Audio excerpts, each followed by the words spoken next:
네, 여러분, 안녕하세요. 네, 여러분, 지방 공무원 시험, 그죠? 7급 시험 보시느라고 정말 고생 많으셨고요. 이번 지방 공무원 시험은 7급 시험은 작년하고 비교했을 때 작년만큼의 난이도였다 이렇게 보여져요. 그런데 조금 중간중간에 여러분들이 문제 푸시면서 좀 지엽적인 부분들이 있구나라는 생각을 하셨을 거예요. 근데 그것은 작년 시험도 마찬가지로 지엽적인 부분이 나오긴 했거든요. 그래서 그런 것들은 좀 예상을 하셨어야 됐다. 그래서 모든 문제를 우리가 다 일일이 다 그걸 설명할 수 있을 정도로 공부를 하고선 시험장 가서 다 맞출 수 있는 게 아니죠. 그래서 상대적으로 문제 푸는 연습도 많이 하셔야 된다. 항상 제가 이제 강의 시간에 또 이제 강조 드리는 부분이기도 하고, 물론 일일이 다 이제 이유까지 안 상태에서 이 문제를 맞추면은 상당히 좋겠죠. 그렇지만 우리가 시간적인 여유가 없고 다른 과목들과의 균형을 또 맞춰야 되는 그런 부분도 있기 때문에 어쩔 수 없이 우리는 수험 공부를 그렇게 할 수밖에 없다. 그래서 이번에 혹시나 좀 점수가 저조하다 그렇게 생각되셔서 또 좌절하시거나 그러실 필요는 없어요. 지금 내년에 25문제로 이제 바뀌죠. 그래서 내년 시험을 어떻게든 잘 대비를 하기 위해서는 이번에 이게 기출된 것을 보고 이게 진짜 지엽적인 부분들이 나오긴 하는구나. 그렇지만 내가 맞출 수도 있구나라는 것을 여러분들이 발견을 하시고 그런 방향성으로 이제 공부를 하시면 되고 지금 제가 보기에는 내년에 25문제가 출제되면은 지금보다 좀 지엽적인 부분이 더 출제가 될 거라고 예상이 돼요. 예, 그리고 최신 판례, 특히 이제 최신 판례가 조금 별로 중요하지 않은 최신 판례들, 그죠? 뭐 좀 지엽적인 부분들이고 뭐 이렇게 논문상으로 좀 이렇게 연구가 덜 된 판례들 그냥 그런 것들을 만점 방지용으로 출제를 많이 한다. 그렇게 생각을 하시면 되세요. 그렇지만 우리가 이제 90점 이상을 맞출 수는 있어요. 맞출 수 있다. 그래서 이번 시험에서는 제가 봤을 때 한 두 문제 정도가 좀 지엽적인 부분이었고 그 중에서 두 문제 중에 한 문제 틀려도 95점이죠. 그렇게 하시면 아주 열심히 잘 하신 거예요. 그러면 그렇게 하셨다면 95점을 맞췄다. 그러면은 지금까지 참 성실하게 잘 해오셨다라고 스스로한테 이게 좀 이제 위로를 좀 해주시면 되고요. 근데 만약에 그렇게 이제 맞지 못하셨다 그러셔도 이게 출제 방향이라는 거를 잘 확인을 하시고 내가 어떻게 공부를 해 나가야 되는지 그것만 잘 이제 조정하셔가지고 가시면은 내년에 25문제가 나오든 30문제가 나오든 40문제가 나오든 한두 문제밖에 안 틀릴 수 있고 잘하면은 뭐 만점도 맞을 수 있으니까 그거는 여러분 너무 걱정하지 마세요. 지금 당장에 닥쳐진 현실을 직시하는 게 상당히 중요하죠. 그래서 기운 차리시고 너무 그렇게 걱정 하지 마시고요. 걱정이 크다고 해서 앞으로 특별히 뭐 잘 된다 그런 건 없잖아요. 그래서 현실 잘 직시하시고 그렇게 이제 방향성, 최신 판례가 그만큼 중요하게 됐구나라는 것을 좀 알고선 대비를 하시면 될 것 같아요. 그래서 제 카페에 최신 기출, 요거 기출 해설이 또 올라와 있고 해커스에도 올라와 있고 하니까 여러분들 그거 참고하셔가지고 국가직 7급, 지방직 7급 치러줬죠. 그래서 그 부분들 다시 한번 풀어보세요. 다시 한번 풀어보시고 내가 이 부분을 진짜 잘 모르겠다. 그러면 그 부분을 가서 찾아가 보시는 거죠. 법조문 같은 경우도 이번에 좀 지엽적인 부분이 나왔어요. 그래서 그런 것들은 이제 네이버에 예를 들어 국민건강보험법 이렇게 치면 나오죠. 그래서 그 해당 법조문 가가지고 이렇게 요런 것들이 있구나 이제 확인해보는 그런 습관들을 법 공부하실 때는 항상 그런 습관이 있으셔야 돼요. 그래야지 여러분들이 좀 마음에 짐을 덜은 상태에서 이제 공부를 할 수가 있다. 그리고 판례도 이게 해설 부분에 판례가 조금 짧은 것 같다. 그러면은 그 부분도 이제 판례 검색 대법원 종합법률 정보 거기 들어가셔가지고 그 판례 번호만 치면은 딱 나오니까 거기서 검색하셔가지고 한번 읽어보셔도 아주 좋은 공부가 될 수가 있으니까 그렇게 이제 여러분들이 해소해 나가시면 되세요. 그래서 오늘 이제 7급 시험 기출 해설을 진행해 보도록 할게요.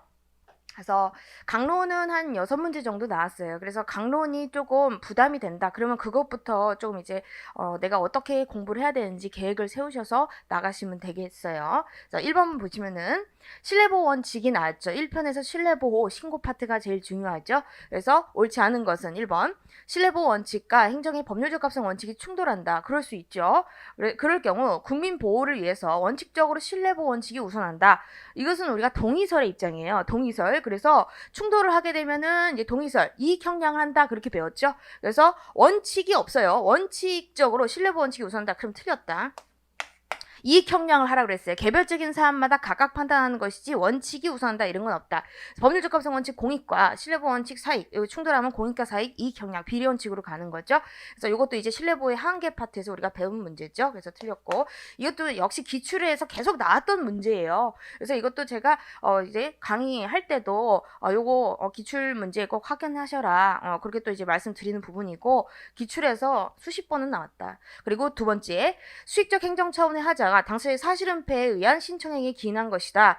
그러면 지금 이제 수익적 처분을 받은 자가 귀책 사유가 있다는 거예요. 근데 그 귀책 사유 있는 당사자가 이 처분에 대해서 신뢰, 이익을 원용할 수가 있느냐, 즉 신뢰보호, 나의 신뢰를 보호해라 이렇게 주장할 수가 있느냐, 원용이란 건 주장이죠. 주장할 수가 없죠. 귀책 사유 있다. 그러면 보호가치 있는 신뢰가 없어요. 그렇기 때문에 이때는 신뢰보호를 주장할 수가 없다. 이렇게 보시면 되죠. 이것도 역시 우리가 다 이제 했던 부분이고요. 그다음에 3번. 면허세 근거법령이 제정되어 폐지될 때까지 4년 동안 과세관청이 면허세를 부과할 수 있음을 알면서 수출 확대라는 공익상필에서 한 건도 부과한 일이 없었다. 그럼 이제 비과세 관행이 이루어진 거냐? 지금 이것도 이제 비과세 관행 우리가 이제 많이 봤죠? 이거는 우리가 신뢰보호에서도 봤고 행정선례에서도 봤어요. 그래서 4년 동안 면허세를 부과하지 않았다. 이게 장기간 권한을 불행사했다는 거고, 그리고 알면서도 한 건도 부과한 일이 없다. 이것도 역시 과세할 수 있음을 알면서도 과세하지 않았다는 건 주관적 요건이 갖춰진 거죠. 그러니까 객관적 요건, 장기간의 권한 불행사, 그리고 주관적 요건 알면서도, 그렇죠? 권한을 행사할 수 있음을 알면서도 하지 않았다. 이것은 상대방한테 어떤 신뢰를 부여한 거다 이렇게 보죠. 그래서 비과세 관행이 이루어졌다 이렇게 보는 거죠. 그래서 비과세 관행의 성립 요건 두 가지, 객관적 요건, 주관적 요건 두 가지. 특히 이게 알면서도 이게 중요하죠. 면허세를 부과할 수 있으면 알면서도 부과하지 않았다는 거, 이것이 있어야지만 비과세 관행이 인정돼서 이 관행이 공적견의 표명으로 작용돼서 신뢰보호를 원용할 수가 있는 거죠, 상대방은. 그래서 이 비과세 관행이 성립되고 과세 처분을 했다. 이 과세 처분은 신뢰보호 원칙에 반한다. 이런 판례가 있었죠. 그래서 그거 확인하시면 되고요. 그다음에 4번. 이 답은 쉽게 고를 수가 있어요. 그래서 여러분들 기출 문제가 정말 중요하다고 말씀드렸죠. 이것도 역시 그걸 확인시켜주는 문제고. 4번. 행정청이 상대방에게 장차 어떤 처분을 하겠다고 공적 의사표명을 하면서 상대방에게 언제까지 처분 발령을 신청하도록 유효기간을 두었어요. 그럼 그 기간 내에 상대방 신청이 없었어. 그럼 행정이 인허가 신청 언제까지 하세요? 그런데 그때까지 신청이 없었다는 거죠. 그러면 공적 의사표명은 행정청이 별다른 의사표시 기다리지 않고 실효된다. 공적 의사표시 가 실효되는 경우가 이제 사실 두 가지가 있죠. 우리가 사정변경이 있으면 실효된다 그렇게 배웠고요. 동일한 판례에 이렇게 유효기간을 뒀지만 그때까지 신청을 하지 않았다. 이때도 역시 공적 의사표시, 이것은 뭐다? 실효된다. 그런 판례다. 똑같은 판례고. 그래서 우리가 이걸 보면은 판례를 우리가 공부를 할 때 꼼꼼히 봐야 되는구나, 그것을 알 수가 있다. 그죠? 꼼꼼히. 그래서 공적 의사표시, 공적 의사표명은 요땐 사정 변경이 있거나 요런 사정이 있으면 어떻게 된다? 요때는 실효된다. 그죠? 별다른 의사표시 기다리지 않고 실효되는 거죠. 그래서 맞는 거고요. 다음에 2번. 행정의 효력에 관한 설명. 역시 이것도 이제 2편에서 나오는 거죠. 옳지 않은 거. 1번. 선행처분, 후행처분이 서로 독립해서 별개의 법률과 목적으로 한다. 그때도 선행처분이 무효면은 그 처분, 선행처분의 하자를 이루 후행처분 효력을 다툴 수 있다. 지금 여기서 아주 하자 승계 문제인데 아주 중요한 부분이라고 제가 강의 시간에도 항상 말씀드렸던 부분이죠. 선행처분이 무효예요. 그러면은 이게 선행처분과 후행처분이 서로 독립해서 별개의 법률과를 목적으로 하는지, 이게 결합해서 하나의 법률과 발생을 목적으로 하는지 불문하고 뭐다? 후행처분은 무효다. 이렇게 맞죠? 선행처분이 무효고 후행처분은 무효다. 그래서 후행처분 효력을 다툴 수가 있는 거죠. 다툴 수 있다. 그렇죠? 그래서 후행행위에서 후행위를 다투면서 선행위가 무효니까 후행행위도 무효입니다. 이렇게 주장해서 다툴 수가 있다는 얘기죠. 그래서 이것도 이제 하자승계에서 되게 중요하다고 말씀드린 부분. 2번 도시군 계획 시설 결정과 실시 계획인가 이것은 서로 결합해서 도시군 계획 시설 사업 실시라는 하나의 법적 효과를 발생한다. 완성시킨다. 틀렸죠? 이거 각각의 별개의 법률과 발생을 목적으로 하는 거죠. 이것은 그야말로 행정계획 결정이고 그리고 이것은 실시 계획 인가는 이제 사업 시행자한테 수용권을 설정하는 의미가 있어요. 그래서 행정계획을 결정하는 것과 사업 시행자로 지정된 자한테 수용권을 설정하는 건 다른 의미가 있는 거예요. 각각 별개의 법률과 발생을 목적으로 한다. 그렇기 때문에 하자승계가 부정되는 거죠. 그래서 도시군 계획 시설 결정의 하자는 실시계획 인가에 승계되지 않는 거죠. 완성되지 않으니까 이렇게 하나가 아니에요. 별개다. 이렇게 보시면 된다. 그래서 요것도 이제 최신 판례라고 해가지고 꼭 제가 이제 강의 때 진행하는 부분이죠. 그거 알아두시고. 그 다음에 이거 보면 최신 판례가 이제 3년치 최신 판례는 내가 꼭 알고 가야 되겠구나. 그리고 내가 어떻게든 안정적으로 점수를 맞기 위해서는 5개년치는 보고 가야 되겠구나. 이런 생각을 하시면 되세요. 그 다음에 3번 도지사의 인사규례안 작성과 그에 따른 인사규례 권고가 전혀 이루어지지 않은 상태에서 관할구역 내 A시장이 인사규례로서 소속 지방공무원인 갑에게 B시 지방공무원으로 전출을 명한 처분, 전출명령이죠. 이것은 무효일까 아닐까, 취소사유일까 이걸 물어봐. 이것도 이제 무효와 취소의 구별. 거기에서 우리가 구체적 판례에서 하는 부분이기도 하고 또 이제 강론에서도 제가 이제 말씀드린 부분이죠. 그래서 이것은 인사규류 지금 이제 전출명령 할 때 이렇게 인사규류 작성이 인사규류 권고가 있어야 되냐? 인사규류 권고가 반드시 있어야 된다 그랬어요. 그래서 인사규류 권고 이것이 이루어지지 않은 상태에서 이렇게 딴 데로 보낸다. 이 처분은 뭐다? 무효예요, 무효. 그래서 무효인 하자가 있는 부분들, 무효라고 본 판례들은 아주 중요한 판례니까 제가 또 이제 알아두셔야 된다 그렇게 말씀드렸고, 이 권고라는 것이 그죠? 이 전출 명령할 때 인사규류 할 때 반드시 이루어지는 필수적 절차다 그렇게 생각하시고, 그래서 필수적 절차를 전혀 거치지 않은 상태에서 후속 처분했다. 이것은 뭐다? 후속 처분은 하자가 중대범죄에서 무효다 이렇게 보는 거죠. 그래서 맞는 거다. 그래서 이거를 좀 주의하시면 되세요. 이것도 좀 지엽적인 부분인데 이렇게 나왔죠. 그다음에 4번 물품세 과세 대상이 아닌 것을 세무공무원이 직무상 과실로 과세 대상으로 오인해서 과세처분을 행함으로써 손해가 발생됐다. 그럼 돈 과세처분이 취소되지 않았다 하더라도 국가는 이로 인한 손해를 배상할 책임이 있다. 지금 이건 뭘 물어보고 있는 거죠? 과세 대상이 아닌데 과세 대상을 오인해서 처분을 했대요. 그럼 이건 당연히 위협한 처분이죠. 위협한 처분이 취소되지 않았다 하더라도 국가배상 가능해요? 불가능해요? 가능하죠. 국가배상이라는 것은 취소가 될 필요가 없어요. 이 공무원의 어떤 행정작용, 공무원의 직무집행이 취소될 필요 없어. 그냥 위협하다는 것만 확인되면 되는 거죠. 그래서 이거는 뭐다? 공정력과 선결 문제에 관한 문제다. 그래서 국가배상이라는 것은 국가배상 청구는 처분의 위협 여부가 선결 문제인 경우이기 때문에 처분이 위협하다, 적법하다. 그것은 민사법원이 다 판단할 수가 있어요. 그래서 굳이 행정법원이라든지 행정청이 그걸 취소할 필요가 없다. 그렇게 보시면 되고, 그래서 맞는 거죠. 맞는 거다. 이렇게 보시면 돼요. 그래서 이런 것들 다 골고루 행정행위 효력과 관련해서 이렇게 나왔다. 이렇게 보시면 되고요. 그다음에 3번 행정입법. 행정입법 항상 나온다. 이렇게 말씀을 드렸죠. 어렵게는 잘 나오지 않아요. 요즘에는. 1번. 옳은 것은 처분적 조례에 대한 무효확인 소송을 제기함에 있어서 피고 적격이 있는 처분 등을 행한 행정청은 지방의회다. 처분적 조례, 이 조례의 공포권자가 피고가 되겠죠. 처분적 조례가 항고성의 대상이 되잖아요. 그러면 항고성의 피고는 처분청이죠. 그럼 처분청은 이 처분적 조례와 관련해서 처분청은 누가 되죠? 공포권자예요. 공포권자. 그래서 공포권자가 누굴까요? 그래서 조례 공포권자 누구죠? 단체장이죠. 그렇기 때문에 지방의회가 아니에요. 지방의회가 아니라 지방자치단체 지방자치단체장, 단체장이죠, 단체장. 그래서 요거를 고치시면 되세요. 또는 이게 처분적 교육조례다. 그러면 시도교육감이 되겠죠. 그거를 같이 알아두시면 되고요. 여기는 교육조례라는 말이 없으니까 단체장이다 이렇게 보시면 되고, 지방의회는 의결기관이에요. 그렇기 때문에 처분청, 행정청이 아니에요. 지방의회가 항고성에서 피고가 되는 경우는 내부 행위를 하는 경우, 예를 들어서 의장 선거라든지 불심의결이라든지 뭐 이런 거 하는 경우, 그럴 때는 징계 의결이라든지 그런 의결을 했을 때는 그 의결을 받은 자가 지방의회를 피고로 해서 항고송을 제기할 수가 있죠. 그건 예외적인 거고, 지방의회는 의결기관이기 때문에 피고가 될 수 없다. 이제 항고송의 피고, 무효확인소송 항고송이죠. 처분에 대해서 무효확인소송 항고송의 피고는 처분청이다 이렇게 보시고, 행정청의 의미를 묻고 있는 거고요. 그리고 2번 상위법에서 세부사항 등을 시행규칙으로 정하도록 위임했음에도 이를 행정규칙으로 정했다. 지금 여기서 시행규칙 이러이러한 사항은 불형으로 정한다 이렇게 했다는 거예요. 그러면 불형으로 정해야 돼요? 아니면 행정규칙으로 정해야 돼요? 장관이? 불용으로 정해야 되죠. 그렇기 때문에 권한의 절차나 형식을 특정해서 위임하게 되면은 그것과 똑같은 절차 형식대로 이제 하위법은 제정을 해야 되는 거죠. 근데 행정규칙으로 정했잖아요. 시행규칙으로 정하라고 했는데 상위법에서 그러면 이 하위법은 뭐다? 대외적 구속력이 없다. 그죠? 대외적 구속력과는 법규 변경에서 효력이 인정될 수가 없다. 이제 맞는 거죠.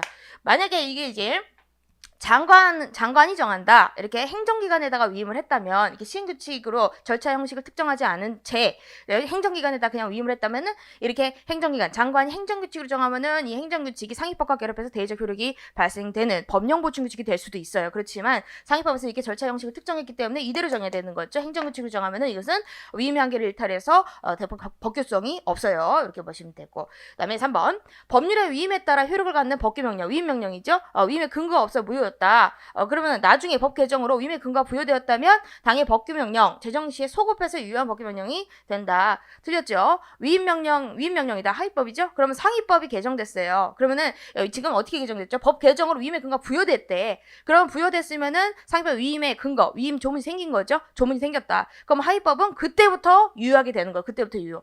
위임명령은 상위법의 위임을 받아서 정하는 거죠. 위임이 없으면 어떻게 돼? 무효야, 무효. 그런데 무효였잖아, 처음에. 근거가 없어서. 그렇지만 상위법이 개정돼서 위임의 근거가 생겼잖아요. 그럼 어떻게 돼? 그때부터 유효하게 그때부터. 그래서 소급해서 이것도 역시 제가 조심하라고 제가 말씀드리는 부분이고 항상 나오는 거. 소급이 아니에요. 법이라는 것은 법적 안정성이 중요하기 때문에 소급표를 인정하기가 대단히 어렵다. 그래서 소급표가 아니라 이제 그때부터 유효해. 그때부터 틀렸다. 그래서 이런 것들도 기출을 풀어보시면은 이제 알 수 있는 부분이고, 그죠? 강의 들으면서도 이제 복습하면서 알 수 있는 부분이다. 이렇게 보시면 되고, 그다음에 4번. 의료기관의 명칭 표시판에 진료 과목을 함께 표시하는 경우 글자 크기를 제한하고 있는 구의료법 시행규칙 31조는 그 자체로 국민의 구체적인 권리 의무, 법률관계 직접 변동을 초래하므로 항고성 대상이 될 수 있다. 지금 법이잖아. 법이 무슨 구체적인 권리 의무야. 법은 추상적이죠. 그렇기 때문에 항고성의 대상이 될 수가 없어요. 그죠? 그 자체로 항고성의 대상이 될 수는 없다. 근데 물론 예외는 있지. 아까 여기서 봤던 거 처음적 조례. 근데 이런 말이 없잖아. 그죠? 무슨 이거 말고도 처음적 조례, 처분적 고시 이런 것도 했었죠. 그런 것들 아닌 이상 약제급여 고시, 그리고 항정신병, 요양급여 고시, 그리고 청소년유해체물 결정 고시, 그런 게 아닌 한은 이거는 지금 시행규칙이야. 그냥. 이게 추상적 규율이죠. 그렇기 때문에 항고성의 대상이 될 수가 없어요. 그 자체로 될 수는 없다. 그죠? 요 내용을 봐야 되는데, 내용과 관련해서 우리 4가지 외웠잖아. 처분성이 인정되는, 그죠? 입법, 그죠? 처분성이 인정되는 행정입법, 그것은 이제 따로 암기를 하셔야 되고, 거기가 아니면은 지금 이제 이거는 그냥 일반적인 불령을 얘기하는 거예요. 불령 그 자체는 항고성의 대상이 될 수가 없죠. 이렇게 보시면 되고. 그 다음에 4번. 공무상 계약에 대한 설명으로 옳은 거. 1번 질문. 지방자치단체가 사인과 체결한 자원회수 시설에 대한 위탁운영 협약. 지금 사인한테, 그죠? 어떤 시설 운영과 관련된 위탁 계약을 체결했어요. 이것은 뭐냐? 이 사업상계약이냐? 아니면은 이제 공상계약이냐? 이 사업상계약이에요. 사업상계약. 그래서 이것도 역시 민간위탁이라고 생각하시면 돼요. 민간인한테 이렇게 시설을 네가 대신 위탁해서 운영해라. 이렇게 계약을 체결하는 건데, 민간위탁 운영협약. 이것은 사업상계약이고, 당사자가 이제 어떤 경제적 가치, 그죠? 경제적 가치를 위해서 이렇게 체결하는 계약이다. 그래서 이제 민사소송의 대상이 된다. 이제 맞는 거예요. 이것도 여러분 이게 뭐냐? 최신 판례예요. 그래서 이런 것들을 체크하시면서 이게 최신 판례를 내가 공부를 해야 되겠구나, 이런 깨달음을 얻으시면 되세요. 깨달음을 얻으셔야 된다. 그래서 이런 것들, 그리고 요거를 내가 확실히 모른다라고 했을 때 그래도 어느 정도는 조금 찍을 수 있는 가능성이 좀 남아있는 그런 배경되는 이제 판례가 우리가 배운 게 하나 있어요. 국가나 지자체가 체결하는 공공계약, 그거 뭐라고 했죠? 우리가 사업상계약이라고 했죠? 공상계약이 아니라고 했잖아. 지금 이거 지자체가 체결했잖아. 국가나 지자체가 체결하는 공공계약, 그거 생각하시면서 푸셔도 이것은 맞출 수 있는 이제 문제였다. 그렇지만 이제 최신 판례는 우리가 꼼꼼히 보셔야 돼요. 일단 요것은 이제 공공계약 생각하시고 푸셔도 이제 맞는 거고요. 그렇게 이제 보시면 된다. 그리고 2번. 사회간접자본 시설에 대한 민간투자법에 근거한 서울, 춘천 간 고속도로 민간투자시설 사업의 사업시행자 지정. 이것은 공상계약이다. 이것도 제가 기본 강의 때 항상 또 하는 거죠. 민간투자시설 사업시행자 지정, 이거 특허야, 특허. 그렇기 때문에 공상계약이 아니에요. 그래서 이것은 공부상 계약을 체결하기 전에 이렇게 사업시행자를 지정하는 거거든요. 그래서 공부상 계약 체결하기 전에 어떤 상대방, 계약 상대방을 지정하는 것들, 이런 것들은 이제 행정행위 성격을 갖는다. 제가 이제 말씀을 드렸고, 그리고 또 이제 사업상 계약 체결하기 전에 저 계약 상대방을 결정하는 거, 그것은 이제 편무계약이다 이렇게 또 말씀을 드렸었어요. 그것도 역시 편무계약도 역시 뭐다, 그것도 사업상 계약이다 이렇게 또 말씀을 드렸고, 그래서 요런 것들은 다 이제 우리가 이제 했던 부분, 강의에서 했던 부분이고, 그리고 3번 과학기술 기본 법령상 사업협약 해지 통보. 이것은 대등 당사자 지위에서 형성된 공상계약을 계약 당사자 지위에서 종료시키는 의사표시에 해당한다. 그러니까 이게 공상계약의 해지냐, 이게 처분성이 없느냐, 이걸 물어보고 있죠. 그래서 제가 또 이제 여기서도 다 했던 거잖아. 이게 뭐냐면 과학이죠. 과학기술 BK21 사업협약이에요. BK21. 그러니까 그렇게 안 나오고 이렇게 나올 수 있다는 걸 확인을 하시는 거죠. 이게 문제 풀이하시면서 BK21 사업협약 해지, 이거보다 처분성이 인정된다 그랬잖아. 그래서 이것은 이제 당사자의 지위에서 종료시키는, 대등한 당사자 지위에서 종료시키는 의사표시가 아니에요. 이것은 뭐냐면 이건 처분이야, 처분. 우월한 공권력 행사라는 거죠. 그래서 틀렸다. 그래서 우리가 공부상 계약 해지라고 해가지고 다 이제 처분성이 부정되느냐, 그건 아니라 그랬죠. 근거 법령을 봐야 돼요. 근거 법에서 어떤 이 해지권자의 어떤 우월적 지위를 인정하냐, 제재의 일환으로 해지를 하는 거냐 아니냐, 그런 것들을 법을 다 확인을 하셔야 되는데, 우리가 대표적인 판례들을 몇 가지 봤죠. BK21 사업협약, 이것도 이제 제가 중요하다고 했고, 그리고 성난 사업단지 입주계약 해지, 그것도 역시 같이 알아두시면 되고, 그리고 요거랑 또 비교하셔야 되는 게 중소기업 청장이 한 협약 해지, 그거 있었죠. 그거 비교를 하셔야 된다고 제가 말씀드렸죠. 그것도 많이 나오고. 그래서 요것도 BK21 사업협약 해지, 그게 이제 나왔다. 이것도 출제가 된 부분이에요. 그래서 기출문제 또 중요성을 알 수 있게 된다. 이렇게 보시면 되고요. 그다음에 이제 4번. 요것도 이제 맨날 나오는 부분. 그죠? 합창단원 해촉이잖아. 그죠? 제2촉 거부죠? 합창단원 계약, 합창단원 계약책이라는 거 이거 뭐죠? 공상계약이죠? 공상계약 해지다 이거는 그냥. 그래서 위촉 기간이 만료되는 자들의 제2촉 신청에 대해서 문화예술회관장이 제2촉을 거부했다. 이게 거부니까 너 거부했어? 우월한 공권력 행사 처분이냐? 그게 아니라 그랬잖아 또. 그죠? 그래서 제2촉 거부, 해촉, 이건 합창단원, 무용단원 이런 거 있죠. 전문직 공무원, 이런 계약직 공무원 이렇게 있었죠. 그런 사람들을 임용하고 어떤 공무원으로서 공직에 일을 시키고, 그건 계약직 공무원이에요. 계약직 공무원. 그래서 계약직 공무원 해지, 그것은 뭐다? 처분이 아니죠. 불합격 처분이 아니다. 이렇게 보시면. 아셨죠? 처분성이 없다. 우월한 공권력 행사가 아니라 이거는 계약 당사자에 의해서 해지하는 것에 불과하다. 계약서상의 해지에 불과하다. 이렇게 보시면 되시죠. 그 다음에 5번.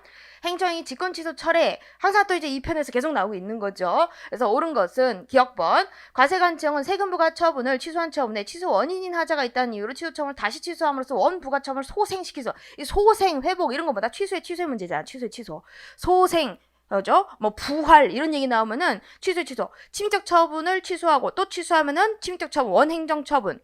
그죠? 원행정 처분이 침입적일 수도 있고 수익적일 수도 있잖아. 근데 원행정 처분, 침입적인 경우 살아나냐라는 것은, 이게 소생이라는 것은 소급표가 있냐, 소급해서 살아나냐, 그때 날짜로 살아나냐 이 말이잖아. 이게 침입적인 건 안 살아나고 수익적인 건 살아난다 그랬지, 원칙적으로. 그죠? 그거 생각하시면 되죠. 이거 조세부가 처분이잖아. 조세부가 처분은 침입적이에요, 수익적이에요? 침입적이지. 그렇기 때문에 다시 취소함으로써 소급적으로 원부가 처분 소생시킬 수가 없는 거죠. 그래서 이것도 우리가 이제 알고 있는 법니다. 그다음에 4번. 그러니까 요럴 때는 어떻게 해야 돼? 원부가 처분 소생시킬 수 없기 때문에 다시 원부가 처분을 해야 되는, 다시 처분을 해야 돼. 다시 처분을. 그죠? 그다음에 니은번. 행정처분을 한 행정청은 원래 처분을 존속시킬 필요가 없게 된 사정 변경 또는 중대한 공익상 필요가 생긴 경우 이를 철회할 별도의 법적 근거가 없다 하더라도 별개 행정행위로 이를 처리할 수가 있다. 이것도 맨날 나오는 기출이다. 그죠? 그래서 이것도 철회 법적 근거가 필요하냐? 지금 처분청이잖아. 처분을 한 행정청, 처분청이잖아. 그죠? 처분청은 법적 근거 없이도 처리할 수 있고, 그죠? 법적 근거 없다 하더라도 이런 경우, 그죠? 사정 변경이 생겼거나 중대한 공익상 필요가 생겼다. 이럴 때는 처리할 수 있다 그랬죠? 철회라는 것은 별개 행정행위고, 그죠? 우리가 맞는 거죠. 그래서 여기서 확인하셔야 될 것은 이제 법적 근거 없다 하더라도 이거 확인을 하시면 된다. 그래서 처분청은 처분을 할 권한 안에 처분을 취소, 철회, 변경할 권한이 다 포함되어 있기 때문에 별도의 법적 근거 없이도 처리할 수 있다. 요거 주의를 하시면 되고요. 그다음에 디귿번. 보건복지부 장관이 어린이집에 대한 평가 인증이 이루어진 이후에 새로이 발생한 사유를 들어서, 그죠? 지금 평가 인증이 이루어진 이후에 새로이 발생했대요. 후발적 사유를 들어서 법에 따라서 평가 인증을 철회했다. 그리고 강화상 처리지, 그죠? 평가 인증을 철회하는 처분을 하면서 지금 평가 인증이라는 것은 수익적이에요. 수익적인 것을 철회한대. 원칙이 뭐다 그러면? 지금 이것은 이제 철회 소급표가 있냐, 장려유가 있냐, 그걸 물어보는 거죠. 수익적 처분을 취소하고 철회할 때는 뭐다? 이것은 장래호가 원칙이죠. 장래호 기득권을 침해할 가능성이 있기 때문에 원칙이 장래호고, 예외적으로 법적 근거가 있다. 그러면 이때는 소급표가 인정될 수 있고, 그죠? 그러니까 우리가 했었잖아요. 이거 중요하다고 제가 했었다는 거다. 또 평가적 철회한 처분하면서 효력을, 그죠? 철회 효력을 과거로 소급해서 상실시키기 위해서는 이때는 별도의 법적 근거가 따로 필요한 거예요. 이 철회할 수 있다라는 법적 근거 말고도 소급표를 인정하는 법적 근거, 소급표를 인정하는 법적 근거가 따로 있어야 된다는 거지. 그죠? 필요하다 맞는 것.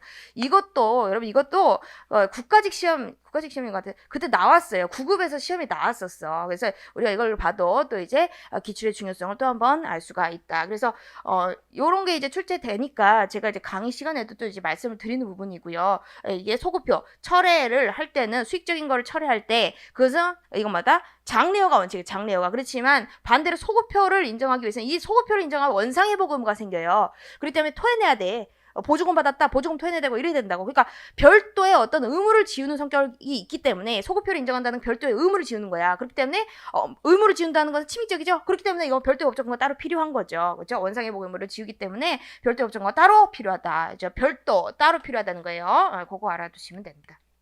그다음에 리을 번 면허의 취소 처분에는 그 근거가 되는 법령 취소권 유보의 부과등을 명시해야 함은 물론 처분을 받은 자가 어떠한 위반 사실에 대해서 당해 처분이 있었는지 알 수 있을 정도로 사실 적시할 것을 요하지만 여기까지가 뭐죠? 이유 제시를 해야 된다 그런 얘기를 하고 있는 거지. 이와 같은 취소 처분의 근거 위반 사실 적시를 빠뜨린 하자 이유 제시를 결했다는 거죠. 이것은 피처분자 처분을 받은 자가 처분 당시 그 취지를 알고 있었거나 그거 알게 되었다. 그러면 그 하자가 치유되냐?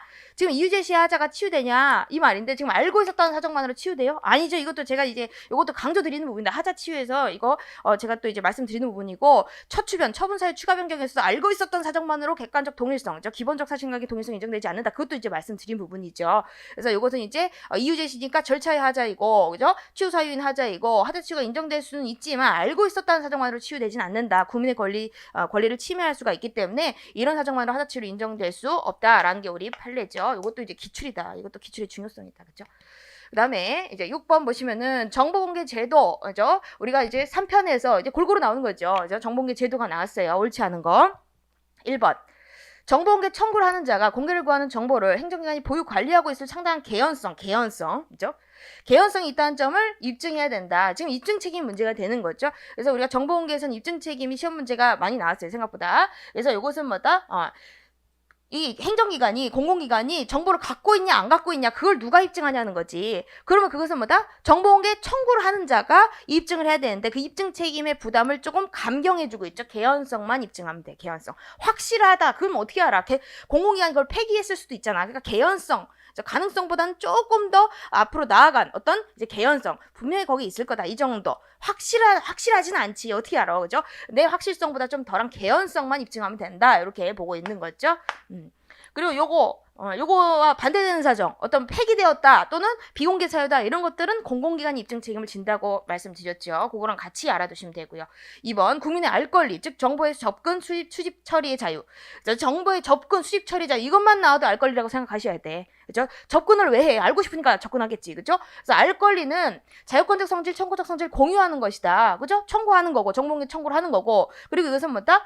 표현의 자유와 관련이에요. 표현의 자유. 그렇기 때문에 자유권이에요. 자유권이다. 그렇기 때문에 이 두 가지 성격을 공유하기 때문에 헌법 21조에 의해서 헌법 표현의 자유에 의해서 직접 보장된다. 직접이 이 포인트예요. 직접. 그래서 알 권리는 자유권의 표현의 자유에 근거하고 있기 때문에 자유권적 성질을 갖고 있기 때문에 별도의 법적 근거가 없어도 이제 이거는 구체적인 기본권이다. 이렇게 보시면 돼. 구체적인 기본권이다. 그래서 직접 보장된다. 이렇게 맞는 거죠.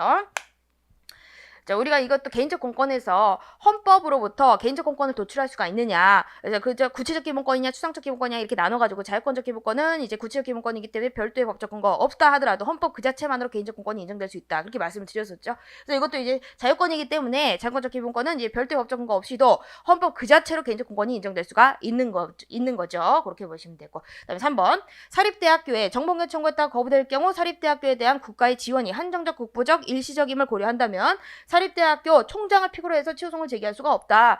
아니죠. 우리가 사립대학교 학교잖아. 학교는 정보공개 의무자예요. 정보공개 의무자. 그렇기 때문에 이게 사립대학교인지 국공립대학교인지 불문하고 정보공개 의무자에 해당하기 때문에 이제 여기 학교에서 거부를 했다. 그럼 그것은 거부 처분이다. 그래서 이 거부를 누가 할까요? 사립대 총장이 하겠지. 그죠? 사립대 총장을 필요로 해가지고 취소송을 제기할 수가 있는 거죠. 있는 거다. 이렇게 보시면 됩니다. 그래서 이런 거를 보면은 행정청이라는 의미가 이게 기능적으로 쓰이고 있구나. 또는 처분도 마찬가지고 그렇게 이제 한목적적 해석이 또 가능한 부분이고 법이 어떤 성격을 갖고 있느냐 그것과 관련해 가지고 이제 이렇게 행정청의 의미 그리고 처분의 의미 그런 것이 법마다 개별법마다 조금씩 달라질 수 있는 여지가 있다. 그런 것을 좀 생각을 해보시면 되죠. 정보공개법은 정보를 공개해야 된다. 그 법이잖아. 그렇기 때문에 이 학교라는 것은 이제 어떤 공익적인 역할과 기능을 하죠. 그래서 정보공개 의무자에 해당해요. 공공기관에 해당한다고. 그래서 공공기관 짱이 누가 되지? 공공기관 짱이 얘가 공공기관이야. 그죠? 이 법에서 이 정보공개법에서 공공기관이라고 사립학교가. 그렇기 때문에 공공기관 장은 누굴까? 사립대학교 총장이겠지. 그러니까 공공기관 장을 픽으로 해가지고 뭘 할 수 있다? 취소송을 제기할 수가 있다는 거죠. 거부에 대해서. 거부 처분이에요. 거부 처분이다. 이렇게 보시면 되고요. 그다음에 이제 4번. 공개를 구하는 정보를 공공기관이 한때 보유 관리하였으나 그 후 그 정보가 담긴 문서가 폐기돼서 존재하지 않게 됐다. 그러면 그 정보를 더 이상 보유 관리하고 있지 않다는 점에 대한 입증 책임, 그럼 누가 진다? 공공기관이죠. 이것은 이제 얘한테 유리한 사실이잖아요. 법률요건 분류설. 그렇기 때문에 아까는 이제 정보를 갖고 있다. 이건 정보공개 청구자. 그리고 이것은 정보가 없다. 이건 누가? 공공기관이 입증 책임을 지겠죠. 얘한테 유리한 사실이니까 맞는 거죠. 이렇게 보시면 됩니다. 이것도 이제 다 맨날 기출됐던 부분들이죠. 그 다음에 7번 당사소송 기억법 공익상 당사소송에서 재산권 청구를 인용하는 판결을 하는 경우 가집행 선고를 할 수가 있다. 이것도 우리가 이제 당사소송 거의 끝부분에서 이제 하는 부분이에요. 가집행 선고라는 것은 판결이 원래 확정이 돼야지 집행을 할 수 있는 거거든요. 근데 판결이 확정되지 않아도 1심 법원이 1심 수도법원이 이렇게 이제 이 사람이 돈을 빼돌릴 우려가 있다. 무의미한 항소를 계속할 것 같다. 그런 경우에는 그죠? 잠정적으로 어떻게 가집행을 할 수 있어요. 가집행을 할 수가 있다. 그래서 이것도 역시 우리가 이제 조문에서는 국가를 상대방으로 해서는 가집행할 수 없다. 이렇게 돼 있거든. 그죠? 조문에서. 그렇지만 그 조문은 사문화됐다. 그렇게 또 이제 제가 이제 강조드린 부분이고. 그래서 우리 법원은 판례는 어떻게 한다? 판례는 가집행할 수 있다. 이렇게 해석을 하는 거죠. 그래서 우리가 행정소송법 8조 2항에 근거해가지고 민사소송법이 다 적용이 돼요. 유추된다. 그렇기 때문에 민사소송에서 가집행할 수 있거든. 국가가 상대방이라 하더라도. 그래서 당사소송에서도 가집행을 할 수가 있다. 이렇게 해석을 한다. 다툼 있는 경우 판례에 의함. 그리고 그 조문 자체 당사소송 여기 조문 가집행할 수 없다. 이건 사문화됐다라고 제가 말씀드렸어요. 그래서 법과 판례가 완전히 상반되기 때문에 시험 문제 나왔을 때는 판례로 8조 2항이 나오든지 아니면 판례에 의함 이러면은 이제 어떻게 한다? 판례로 가야 된다. 지금 이렇게 말씀을 드렸죠. 재산권 청구를 인용하는 판결 가집행 선고할 수가 있어요. 이렇게 보시면 되고. 그다음에 니은번 소송 형태는 당사소송 형식을 취하지만 실적으로 처분 등의 효력을 다투는 항고소송의 성질을 가지는 소송은 현행법상 인정되지 않는다. 이게 뭘까? 형식적 당사소송이잖아. 형식만 당사자고 실질이 한 거야. 왜죠? 형식적 당사소송이죠? 이게 현행법상 인정이 돼요? 안 돼요? 인정이 되지. 보상금 증감 청구 소송 있잖아. 보상금 증감 청구 소송. 그래서 토지보상법상 보상금 증감 청구 소송 되게 중요하다 그랬잖아요. 그래서 우리가 행정법에서 유일하게 그죠? 알고 가셔야 되는 부분. 그죠? 형식적 당사자 유일한 거. 그죠? 보상금 증감 청구 소송. 현행법상 인정되지 않아. 틀렸다. 근데 이 점은 개별법에서 이렇게 규정을 하고 있는 경우에만, 그죠? 이게 당사자가 피고잖아. 보상금 증감 소송에서는 사업시행자가 소송 제기하면은 토지소유자가 소송 제기하면은 사업시행자. 이렇게 가는 것이지, 토지수용위원회가 피고가 아니라 그랬죠? 그러니까 이거 형식이 당사자이기 때문에 그런 거야. 그렇지만 수용제기를 다투잖아. 그죠? 그러니까 수용제기를 다투니까 처분을 다투잖아. 그러니까 실질이 한 거예요. 보상금 증감이. 그죠? 보상금 증감 소송이 실질이 한 거라고. 그렇지만 당사자, 상대방이 누구야? 원피고가 뭐예요? 당사자. 처분청이 아니라는 거지. 피고가 처분청이 아니야. 토지수용위원회가 피고가 아니라 그랬죠. 그렇기 때문에 당사자를 피고로 하기 때문에 그 형식적 당사자, 그 개별법에서 인정하고 있는 경우에만 인정이 되는 거고, 그게 바로 토지보상법에 있는 보상금 증감소송이다. 그렇게 이제 보시면 된다. 일반적으로는 인정되지 않아요. 명문의 규정이 있어야 돼. 그래서 우리가 명문의 규정이 있는 거예요. 그래서 대단히 중요한 게 토지보상법상 이거 보상금 증감 청구 소송 그거를 기억하시고, 피고가 토지수용위원회가 들어가면 절대 안 된다는 거 그거 기억하시면 되고요. 그다음에 디귿번 도시및 주거환경정비법상 행정주체인 주택재건축 정비사업 조합을 상대로 관리체험 계획안에 대한 조합총회 결의 효력을 다투는 소송은 민사상 법률관계에 관한 것으로 민사소송이다. 이게 민사상일까요? 민사일까? 제가 이게 안자가 붙였는지 안 붙였는지 이걸 잘 보시라고 그랬죠. 관리처분 계획 요것은요 인가를 받게 되면은 항고 소송으로 가야 돼요. 인가후는 항고야. 근데 인가를 받지 않으면 이 안자가 붙는다고. 그죠? 그러면 이것은 인가전이죠. 인가전은 뭐다? 당사자라요. 당사자. 그래서 이것은 민사는 아니에요. 민사는 아니지. 지금 이것은 이게 뭐야? 재개발 재건축이잖아. 이게 사인들 간의 법률 관계예요. 그게 아니라고. 그죠? 재개발 재건축이 어떻게 이제 사법 관계야. 공법 관계지. 그래서 지금 이제 민사다 이러면 틀린 거고, 그죠? 이건 당사자로 가는 거예요. 당사자. 공법상 법률 관계에 관한 소송이라서 당사자로 가고요. 그렇게 이제 보시면 돼요. 민사는 아니에요. 법이 여태까지 많이 개정이 됐기 때문에 옛날에는 민사로 아주 옛날에 한 90년대 그때는 이제 8, 90년대는 민사로 갔어. 근데 지금은 그렇게 안 봐요. 인가후는 항고, 인가전 당사자로 있잖아요. 당사자 민사가 아니라 민사가 아니죠. 그렇게 이제 보시면 되고요. 그리고 조합을 상대로 하는 거는 맞죠. 피고는 조합이다. 그죠? 지금 이제 조합설립 민가처분이 있었잖아. 그러니까 그때 이후 그 이후 부분부터 다투는 거는 조합설립 민가 이후 예를 들어 사업시행 계획이라든지 관리처분 계획이라든지 이걸 다툴 때는 조합이 총대를 맺기 때문에 조합을 피고로 해서 소송을 제기하면 된다. 이렇게 보시면 되고요. 그래서 이거 좀 주의를 하시면 되고, 그 다음에 1번 석탄산업법과 관련해서 피재 근로자는 재해를 입은 근로자죠. 석탄산업 합리화 사업단이 한 재해위로금 지급 거부 의사표시에 불복이 있다. 그러면 공상 당사소송을 제기해야 된다. 지금 이제 재해위로금의 성격을 물어보는 거예요. 재해위로금은 이것은 공법상의 어떤 그죠? 보상, 그죠? 공법상으로 어떤 그 사회보장적 차원에서 지급되는 입법 정책적인 제도예요. 제1요금 제도 자체는 이것은, 그죠? 입법 정책적으로 사회보장을 위해서 이렇게, 지급되는 성격의 금원이다. 그렇기 때문에 이것은 무슨 민사관계, 뭐죠? 계약관계 그런 게 아니라고. 그래서 이건 당사소송이에요, 당사소송. 그리고 이제 거부니까 이거 처분 아니냐? 처분 아니에요. 이것은 법 자체에서 이 제1요금을 받을 수 있는 자가 누구인지가 명확하게 규정이 돼 있다. 그래서 그 자에 해당한다. 내가 거기에 해당한다. 그러면은 이 금원을 받을 수가 있는 거죠. 그래서 법 자체에서 어떤 이 지급청권의 존부 범위, 어떤 뭐 변동 이런 것들이 다 구체적으로 규정돼 있기 때문에 그 후에 어떤 이제 거부, 그죠? 이런 것들은 이 거부의 의사표시 자체는 의견 표명에 불과하지 이 자체가 국민의 권리의무를 직접 변동시키는 건 아니다.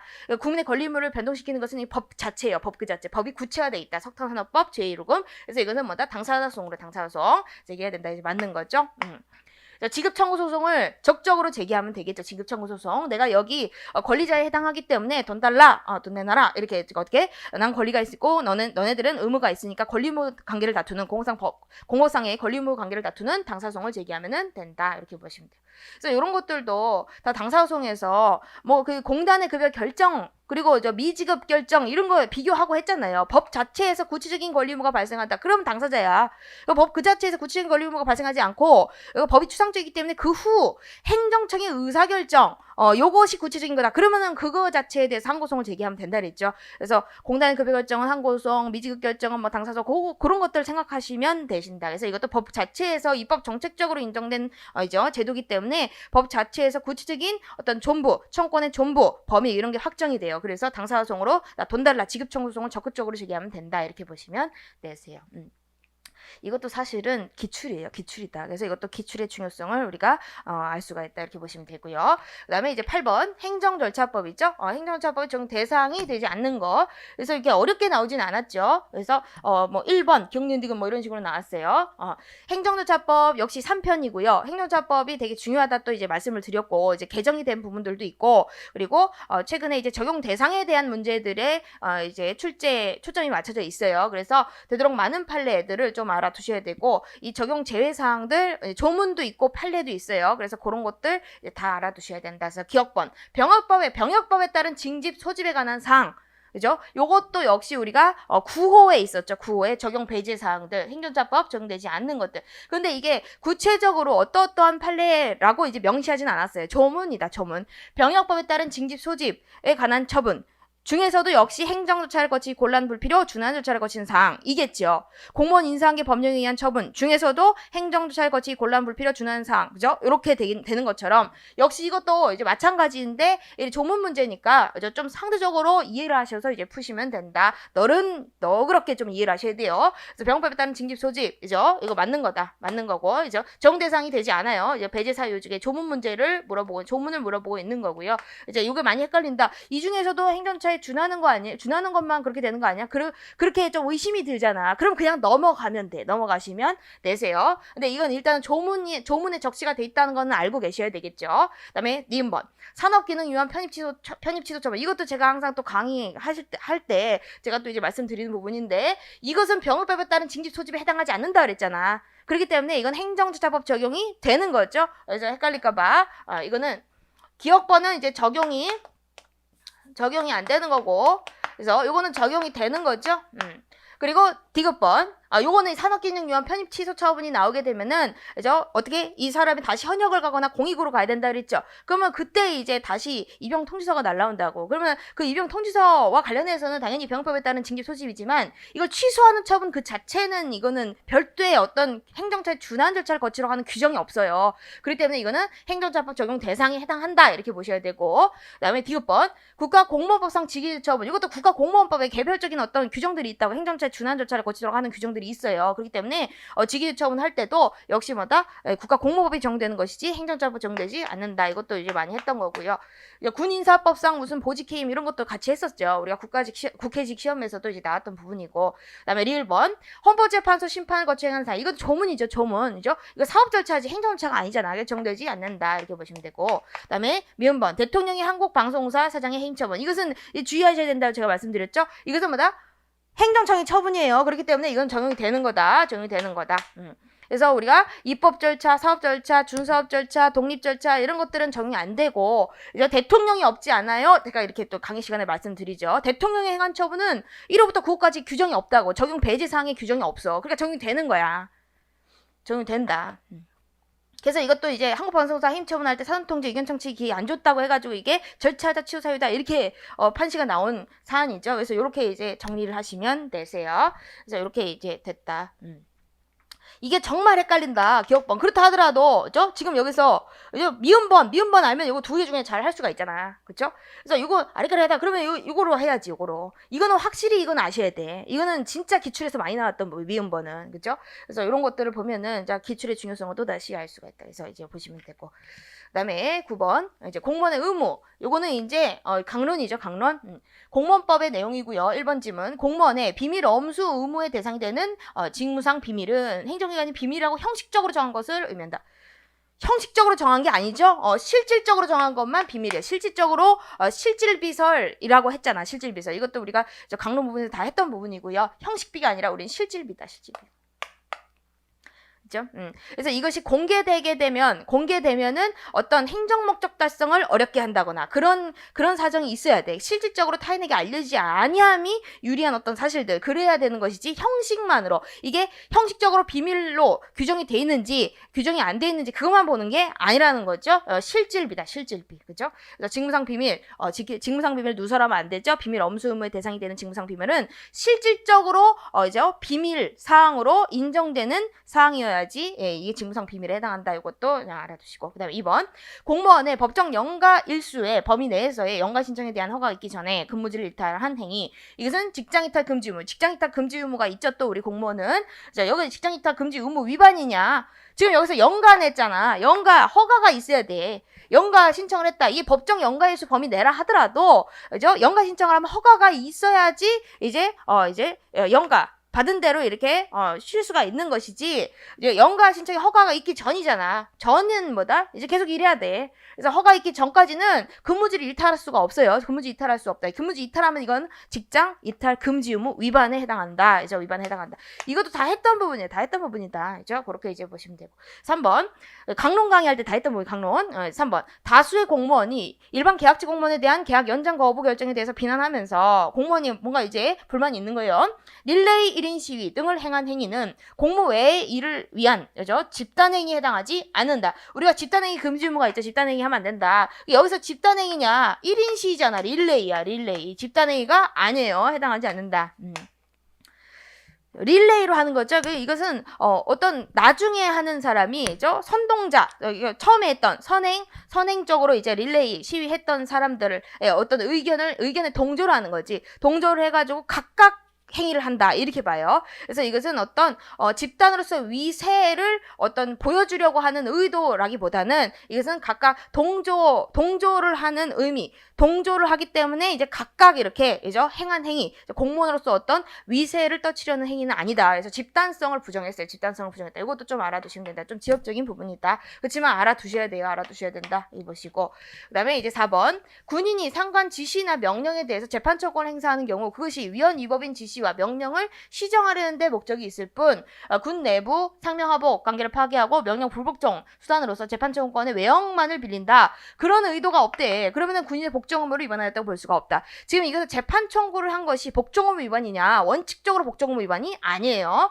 이런 다른 불순한 의도가 없잖아. 이게 지문 그대로예요. 지문 그대로. 그래서 이런 의도가 없다면은 재판 청구권은 국민의 기본권이야. 국민의 기본권 행사하는 것은 당연히 법의 규정이 있으면 당연히 다 이제 할 수가 있는 거죠. 그렇기 때문에 이렇게 불순한 의도가 없는데도 이런 재판 청구권 행사를 막을 필요는 없다는 거지. 그래서 군인의 복종 의무를 위반하였다고 볼 수 없다. 이제 맞는 거고요. 이런 것도 이제 다 판례가 있었던 부분이고 그래도 이제 최신 판례니까 좀 알아두시면 되신다. 그죠? 이런 거 이제 다른 불순한 의도가 있었다. 그러면 복종 의무 위반이죠. 이런 불순한 의도가 없었다는 거야. 이건 재판정거 국민의 기본권 행사를 하는 거죠. 그것을 굳이 이제 막을 필요는 없는 거죠. 원칙적으로 복종 의무 위반이 아니다. 이렇게 보시면 되세요. 그리고 10번. 이것은 이제 또 이제 공무원법이 또 나왔는데 지방공무원법상 징계 종류가 나왔어요. 우리가 법정 징계 종류를 물어보는 거죠. 법상 징계잖아. 법정 징계. 그래서 우리가 파면, 해임, 강등, 정직, 감봉, 견책 그렇게 6가지가 있다. 6가지. 그래서 그거 아닌 것들, 그거인 것들 체크만 하면 되지. 뭐 이런 것들은 그냥 여러분들 다 알 수 있는 거다. 그죠? 강등 맞죠? 경고 아니지? 견책 맞죠? 직권면직 이거 아니지. 이게 직권면직은 징계가 아니잖아. 그죠? 그리고 이제 불문경고 이것도 아니고 직위해제 이게 무슨 징계야. 자격정지 이것도 아니고. 그렇죠? 그래서 우리가 이런 것들을 그냥 알 수가 있는 거다. 그죠? 파면, 해임, 강등, 정직, 감봉, 견책 6가지만 법정 징계예요. 이렇게 보시면 된다. 그다음에 11번. 행정심판, 6편에서 또 나왔죠? 그래서 어렵게 나오진 않았어요. 개정법이 좀 섞여 있긴 하다. 그래서 1번 보시면은 행정심판법은 당사심판을 규정해서 당사손과 연동시키고 있다. 거짓말이죠? 당사심판 없어요, 우리가. 우리가 행정심판 항고심판밖에 없다 그랬어. 그래서 취무의밖에 없다고 제가 항상 또 말씀드리는 부분이고요. 그래서 당사심판, 객관심판이 없어요. 연동시키고 있다? 규정 없어요. 규정 없고 연동도 안 돼요. 보시면 되고. 그렇죠. 그다음에 2번 피청구인 경정 이것은 행정심판위원회에서 결정하며 언제나 당사의 신청을 전제로 언제나 항상 이런 거 오로지 이런 거 조심하셔야 되죠. 피청구인 경정은 우리가 소송에서 피고 경정 생각하시면 되고요. 역시 이거는 뭐다? 법원하고의 차이점죠. 우리가 피고 경정하고 차이점을 물어보는 거예요. 그래서 우리가 행정심판을 공부할 때는 행정소송하고 비교를 하시면서 공부를 하시는 게 좋아요. 왜냐하면 그 차이점이 시험 문제에 나오니까. 피고 경정 같은 경우는 원고가 피고를 잘못 지정했다. 그죠? 그럴 경우는 어떻게? 법원이 직권으로 경정해줄 수 없죠. 신청이 있어야 돼. 근데 행정심판은 차이가 이거야. 피청구인 경정, 요것은 잘못 지정했다? 그렇다 하더라도 이제 행정심판위원회가 어떻게 직권으로 경정도 가능해. 직권 경정 가능하다. 언제나 신청 아니에요. 이 직권으로 경정도 가능하다. 이렇게 보시면 된다. 효과는 소급표가 있다는 건 똑같아요. 효과가 소급표가 있다는 건 똑같지만 여기서 직권 경정이 가능하냐에서 차이가 있으니까. 그래서 법원에서 피고 경정을 하는 것과 행정심판에서 그죠? 어떻게 피청구인 경정을 하는 것 차이가 뭐다? 이제 잘못 지정했을 때, 그죠? 청구인이 피청구인을 잘못 지정했거나 원고가 피고를 잘못 지정했을 때 이게 직권 경정이 가능하냐 차이가 있다. 이렇게 보시면 되고. 그다음에 3번. 조정. 이거 새로 들어왔죠? 새로 들어온 조문들은 좀 잘 보셔야 되는데 조정은 당사자가 합의한 사항을 조정서에 기재한 후 당사가 서명 날인함으로써 완성된다. 여러분 조정은 이제 행정심판위원회가 확인을 해줘야 돼요. 행정심판위원회가 확인을 해줘야 된다. 그래서 당사자만 확인하는 게 아니라 행정심판위원회가 확인을 해야 돼. 그래서 이렇게 당사자가 확인하면 완성된다. 그게 아니고 행정심판위원회가 확인을 해야 된다. 그래서 틀렸다. 그쵸? 그렇게 이제. 근데 이것을 잘 모른다 하더라도, 4번은 우리가 아주 명확하게 한다. 행정심판에서. 그걸 보시면 된다. 4번. 법령 규정에 따라 공고 고시한 처분이 재결로 취소 변경됐다. 그러면 처분청은 지체 없이 처분이 취소 변경됐다면 다시 공고 고시해야 된다. 이것도 이제 맞는 거잖아, 이거는. 그죠? 우리가 기속력 확보 수단과 관련해가지고, 요것도 이제, 조문을 봐요. 그러면서 제가 또 조문 문제가 많이 나올 수 있으니까 조문을 좀 대비를 하셔야 된다. 이렇게 말씀을 드리면서, 기속력 확보 수단은 중요해요. 이제 논문도 많고, 그래서 그 행정심판 관련해서. 그래서 이게 기속력 확보 수단은 이런 조문들이 있다. 이렇게 보시면 되고, 이제 이것도 기출이야, 기출. 그래서 기출 문제도 역시 잘 풀어보시면 되겠어요. 그래서 그거 알아두시고. 그래서 요거는 이제 기속력 확보 수단 중에 하나 나온 거고요. 그다음에 이제 12번 행정상 제재죠. 1번 지문. 관할 행정청이 이행강제임이죠. 이행강제임의 부가징수를 게을리한 행위는 주민소송의 대상이 되는 공금의 부가징수를 게을리한 사항에 해당한다. 주민소송 이것도 역시 우리가 지방자치법에서 우리가 배우는 부분인데 주민소송은 위협한 재무회계 행위에 대해서 이제 주민소송을 제기할 수가 있고요. 공금의 부가징수를 게을리한 사항 요것도 이제 주민소송의 대상이 돼요. 그럼 여기에 이게 공금 이행강제임이 공금에 해당하냐? 공금에 해당해요. 그래서 맞는 거다. 그다음에 2번 독점규제법 공정거래법상 부당내부 거래 행위에 대한 과징금에는 행정상의 제재금으로서의 기본적 성격의 부당이득 환수성 요소도 부과돼 있다. 그래서 과징금은 두 가지 성격이 있다. 제가 또 말씀드리는 부분이고 제재로서의 성격 그리고 부당이득 환수의 성격 두 가지가 있어요. 그래서 이 제재로서의 성격이 있기 때문에 그죠? 어떤 수익이 없다. 수익을 산출할 수 없다. 그죠? 우리 불법적 이익을 박탈하는 게 과징금이잖아. 그죠? 불법적인 이익을 그죠? 산출할 수가 없다 하더라도 제재 성격이기 때문에 이것을 갖다가 과징금을 부과할 수 있다. 이런 식으로 또 공부를 했었어요. 그래서 두 가지 성격을 다 갖고 있다. 라는 거죠. 맞는 거다.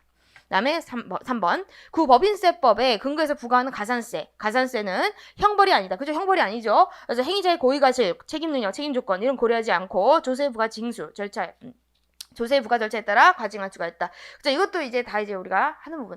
가산세는요, 이제 이거 세금이야, 세금. 그래서 이렇게 조세 부과 절차에 따라서 과징할 수가 있는 거고, 고의가실 필요가 없다 그랬죠. 고의가실 원칙적으로 필요 없고요. 예외적으로 이것을 갖다가 정당한 사유가 있다. 그죠? 이거를 면책시켜야 될 만한 어떤 필요성, 정당한 사유가 있다. 그죠? 그런 경우에는 이제 면책될 수도 있겠죠. 그렇지만 고의가실이 필요 없다는 부분, 그거 좀 조심하셔야 되고. 가산세하고 과징금, 그 공통점이잖아. 과징금이든 가산세든 원칙적으로 고의가실 필요 없어요. 행위자의 고의가실 필요 없고요. 예외적으로 정당한 사유가 있으면 면책된다. 그 부분을 우리가 좀 강조해서 이제 강의를 했던 부분이에요. 그렇게 이제 보시면 되고. 그다음에 4번 양벌 규정 행정벌이 나왔어요. 양벌 규정에 의한 영업주의 처벌은 금지 위반 행위자인 종업원 처벌에 종속되는 것이므로 틀렸죠. 종속되지 않죠. 영업주의 처벌 이것은 무과실 책임이 아니라 그랬죠. 영업주 자신의 어떤 선임 감독상의 과실 책임이라고 그랬어요. 독자적인 책임이에요. 독자적인 종속되는 게 아니라 독자적인 책임이라고. 행위자의 책임이 종속되는 게 아니라 영업주의 처벌은 종업원과 독자적으로 지는 자신의 종업원에 대한 지휘감독상의 선임감독상의 과실 책임이다. 이렇게 좀 말씀드리고 이건 거 되게 중요하다. 좀 이때도 말씀드렸던 분이고 그래서 종업원의 범죄 성립이나 처벌이 영업주 처벌의 전제 조건이 될 필요가 없어요. 될 필요가 없다. 그러니까 종업원이 반드시 처벌돼야지 영업주가 처벌되는 거냐 그게 아니라는 거예요. 종업원이 처벌되지 않는다 하더라도 영업주만 처벌되는 경우도 있을 수가 있다는 거지. 그렇죠? 예를 들어서 종업원이 14세 미만의 어떤 책임 무능력자야. 그러면 형벌을 불가할 수는 없겠지. 그렇죠? 책임 무능력자인데 12살. 그러면 안 되겠죠. 걔를 학교 보낼 수는 없잖아. 그럼 어떻게 한다? 영업주를 처벌하는 영업주만 처벌할 수가 있죠. 영업주는 자신의 선임 감독상의 과실 책임으로 처벌되는 것이 양벌 규정이기 때문에 양벌 규정의 이제 법적 성격, 과실 책임주의, 과실 책임. 그렇기 때문에 이렇게 처벌되는 거기 때문에 이제 종속되지 않아요. 종속되지 않기 때문에 종업원이 반드시 처벌되어야 될 필요는 없다는 거지. 그렇죠? 그렇게 이제 보시면 되고. 그다음에 13번 경찰. 이것도 여기서 이제 좀 지역적인 부분이 나왔다는 거죠. 조문을 보시면서 이제 강약 조절해서 공부를 하시면 되세요. 1번. 경찰서장은 범인을 검거해서 경찰 공무원에게 인도한 사람에게 보상금 심사위원회의 심사 의결에 따라 보상금을 지급할 수가 있다. 이거 공로자 보상이에요. 공로자 보상. 이제 범인 검거했죠? 그러면은 우리가 다 있잖아. 그죠? 범인들 검거하면은 이제 보상금 지급을 구할 수 있죠. 그런 거에 다 법적 근거예요. 법적 근거 한번 보시면 된다. 이제 맞는 지문이고요. 그다음에 2번. 경찰서장은 주차 위반 차에 견인 보관 업무의 전부 또는 일부를 일정한 자격 요건을 갖춘 법인 단체 또는 개인으로 하여금 대행하게 할 수 있다. 개인이라는 게 있네. 그죠? 주차 위반. 이거 민간 견인업자 생각하시면 된다. 공무사학 사인. 그죠? 공무사학 사인의 법적 근거가 있는 거죠. 이것도 다 이제 법적 근거 있다는 거고. 그다음에 3번. 경찰서장이 주차 위반 차를 이동 보관하는 경우 이에 들어간 비용 이것은 그 차의 사용자가 부담하고 당연히 이거는 사용자가 부담해야 되겠지. 주차 위반했잖아. 위반한 차잖아. 그죠? 그러니까 사용자가 부담하고 이거 법조문이에요. 그리고 그 비용 징수는 행정대집행법이 정한 바에 따른다. 대집행법 이제 5조 6조에 강제징수가 있어. 강제징수. 그쵸? 우리가 개통실비 비용징수 하잖아. 비용징수. 그쵸? 비용징수. 그래서 강제징수하는 거죠. 그래서 비용징수, 강제징수 한다는 거야. 그죠? 정한 바에 따른다. 맞는 거예요. 맞는 거다. 비용징수와 관련해서 대집행법, 그죠? 강제징수한다는 조문이 있죠? 그걸 준용한다는 거고요. 맞는 거고. 그 다음에 4번. 그래서 이런 것들은 여러분 이거 주차 위반 관련해서 도로교통법의 규정이 있어요. 도로교통법. 그 다음에 4번. 이것은 반드시 아셔야 돼. 이것은 기출이 몇 번씩 됐어요. 그래서 이것을 모르면은 이거는 안 돼. 그죠? 보시면요. 경찰관의 적법한 직무집행으로 인해서 손실 발생의 원인에 대해서 책임이 없는 자가 생명신체 재산, 생명신체도 손실 보상하죠? 생명신체 재산상 손실을 입은 경우 국가는 정당한 보상을 해야 돼요. 귀책사유 없잖아요. 그럼 정당한 보상을 해야 하되. 여기까지만 우리가 많이 봤죠? 그리고 책임이 있다 하더라도 책임을 초과하는 손해를 입었다. 그러면 초과 부분만큼 손실보상할 수 있다 그랬죠. 근데 뒤에 부분 이것도 출제가 사실은 됐었던 부분이에요. 기출이 됐었다. 손실보상 청구는 손실이 발생한 날부터 3년, 손실 발생한 날부터 3년이 아니라 5년이야. 5년이다. 5년이고 그리고 손실 발생을 한 날부터 3년이에요. 3년 5년이다. 이렇게 보시면 되고 항상 이게 주관적인 거는 조금 짧죠. 한 날부터 3년, 있은 날부터 5년이다. 이렇게 보시면 되세요. 그래서 여기서는 있은 날이죠. 손실 발생한 날부터 5년이다. 이렇게 보시면 소멸시효에 걸려요. 소멸시효. 이거 법조문이다. 법조문 한번 보시면은 되세요. 그래서 요거는 좀 알아두셔야 되는 부분이다. 그래서 이게 3년 5년이잖아. 손실 발생을 안 날부터 3년, 손실이 발생한 날부터 5년 이거잖아요. 그래서 이거 국가배상하고 똑같아요. 국가배상 3년 5년이다. 그렇게 이제 정리를 하시면 된다. 그 다음에 14번 국가배상 1번 질문 행정처분의 담당 공무원이 주관적 주의무를 결해서 그 행정처분이 주관적 정당성을 상실하였다고 인정될 경우에 이른 경우 국가배상법 2조 요건을 충족하였다고 봄이 상당하다. 우리가 국가배상에서는 객관적 정당성을 상실했을 때 이제 국가배상 해준다 그렇게 배웠어요. 이제 위법성과 관련해서 객관적 주관적 정당성 아니고요. 그리고 고의가실과 관련해가지고 주의무 판단을 이 공무원 개개인을 기준으로 하느냐 아니면 평균적 공무원을 기준으로 하느냐 보통의 일반 공무원을 기준으로 하느냐 그죠? 객관적 주의무라 그랬죠. 평균적 일반 공무원의 주의무를 기준으로 해가지고 주의무를 위반했는지를 판단을 해야 된다는 거죠. 입증 책임을 완화시키기 위해서 객관적으로 판단한다고 그랬어요. 그래서 객관적 주의무를 결해서 객관적 정당성을 상실할 때 인정된 경우에 이제 2조 요건이 충족됐다 이렇게 보셔야 되고 그다음에 2번 국가배상법 6조 1항 비용부담자 책임이죠. 지방시 단체 장이 설치해서 관할지방경찰청장이 관리 권한이 위임된 교통신호 이거 대전 사건이 대전 사건. 그래서 교통신호의 고장으로 인해서 교통사고가 발생한 경우 지방자치 단체가 손해배상 책임을 지고 지방자치 단체는 무슨 책임을 지죠? 지방자치 단체가 지금 국가한테 지금 경찰이 국가잖아요. 그죠? 지방자치 단체가 경찰한테 그죠? 교통신호기 관리를 위임을 했어요. 기관임을 했죠. 그러면 여기서 지방자치 단체가 교통사고가 났을 때 무슨 책임을 질까? 사무개속 주체로서 책임을 지고요. 그리고 실질적 비용 부담자 책임을 지겠죠. 그리고 국가는 형식적 비용 부담자 책임. 그래서 제가 요거 할 때도 형식적 비용 부담자 그 시험 문제 많이 나오니까 형식적 비용 부담자 책임을 진다 안 진다 그거 반드시 체크하라고 제가 말씀드리는 부분이에요. 국가는 피해자에 대해 배상 책임 지지 않는다. 형식적 비용 부담자 책임진다 그러잖아요. 그죠? 그래서 요 그림을 대전광역시 사건 그거 좀 그림을 제가 PPT로 다 이제 정리해서 드리는 부분이거든요. 그래서 그거 참고해서 보시면 된다. 기간임이 된 거고, 그죠? 신호등과 관련해 자치사무예요. 자치사무도 이렇게 예해진 경우 기간임이 가능해요. 그래서 대전시에서 어떻게 경찰한테 이제 위임을 한 거죠. 기간임을 했다. 근데 이때 사고가 났다. 그러면은 이제 위임을 한 자는 사무개속 주체 그리고 실적 비용부담자 책임 그리고 위임을 받은 자는 형식 비용부담 책임을 지고 피해자는 이 둘 중에 하나한테 어떻게 선택적으로 국가배상을 청구할 수가 있겠죠. 이렇게 보시면 되겠다.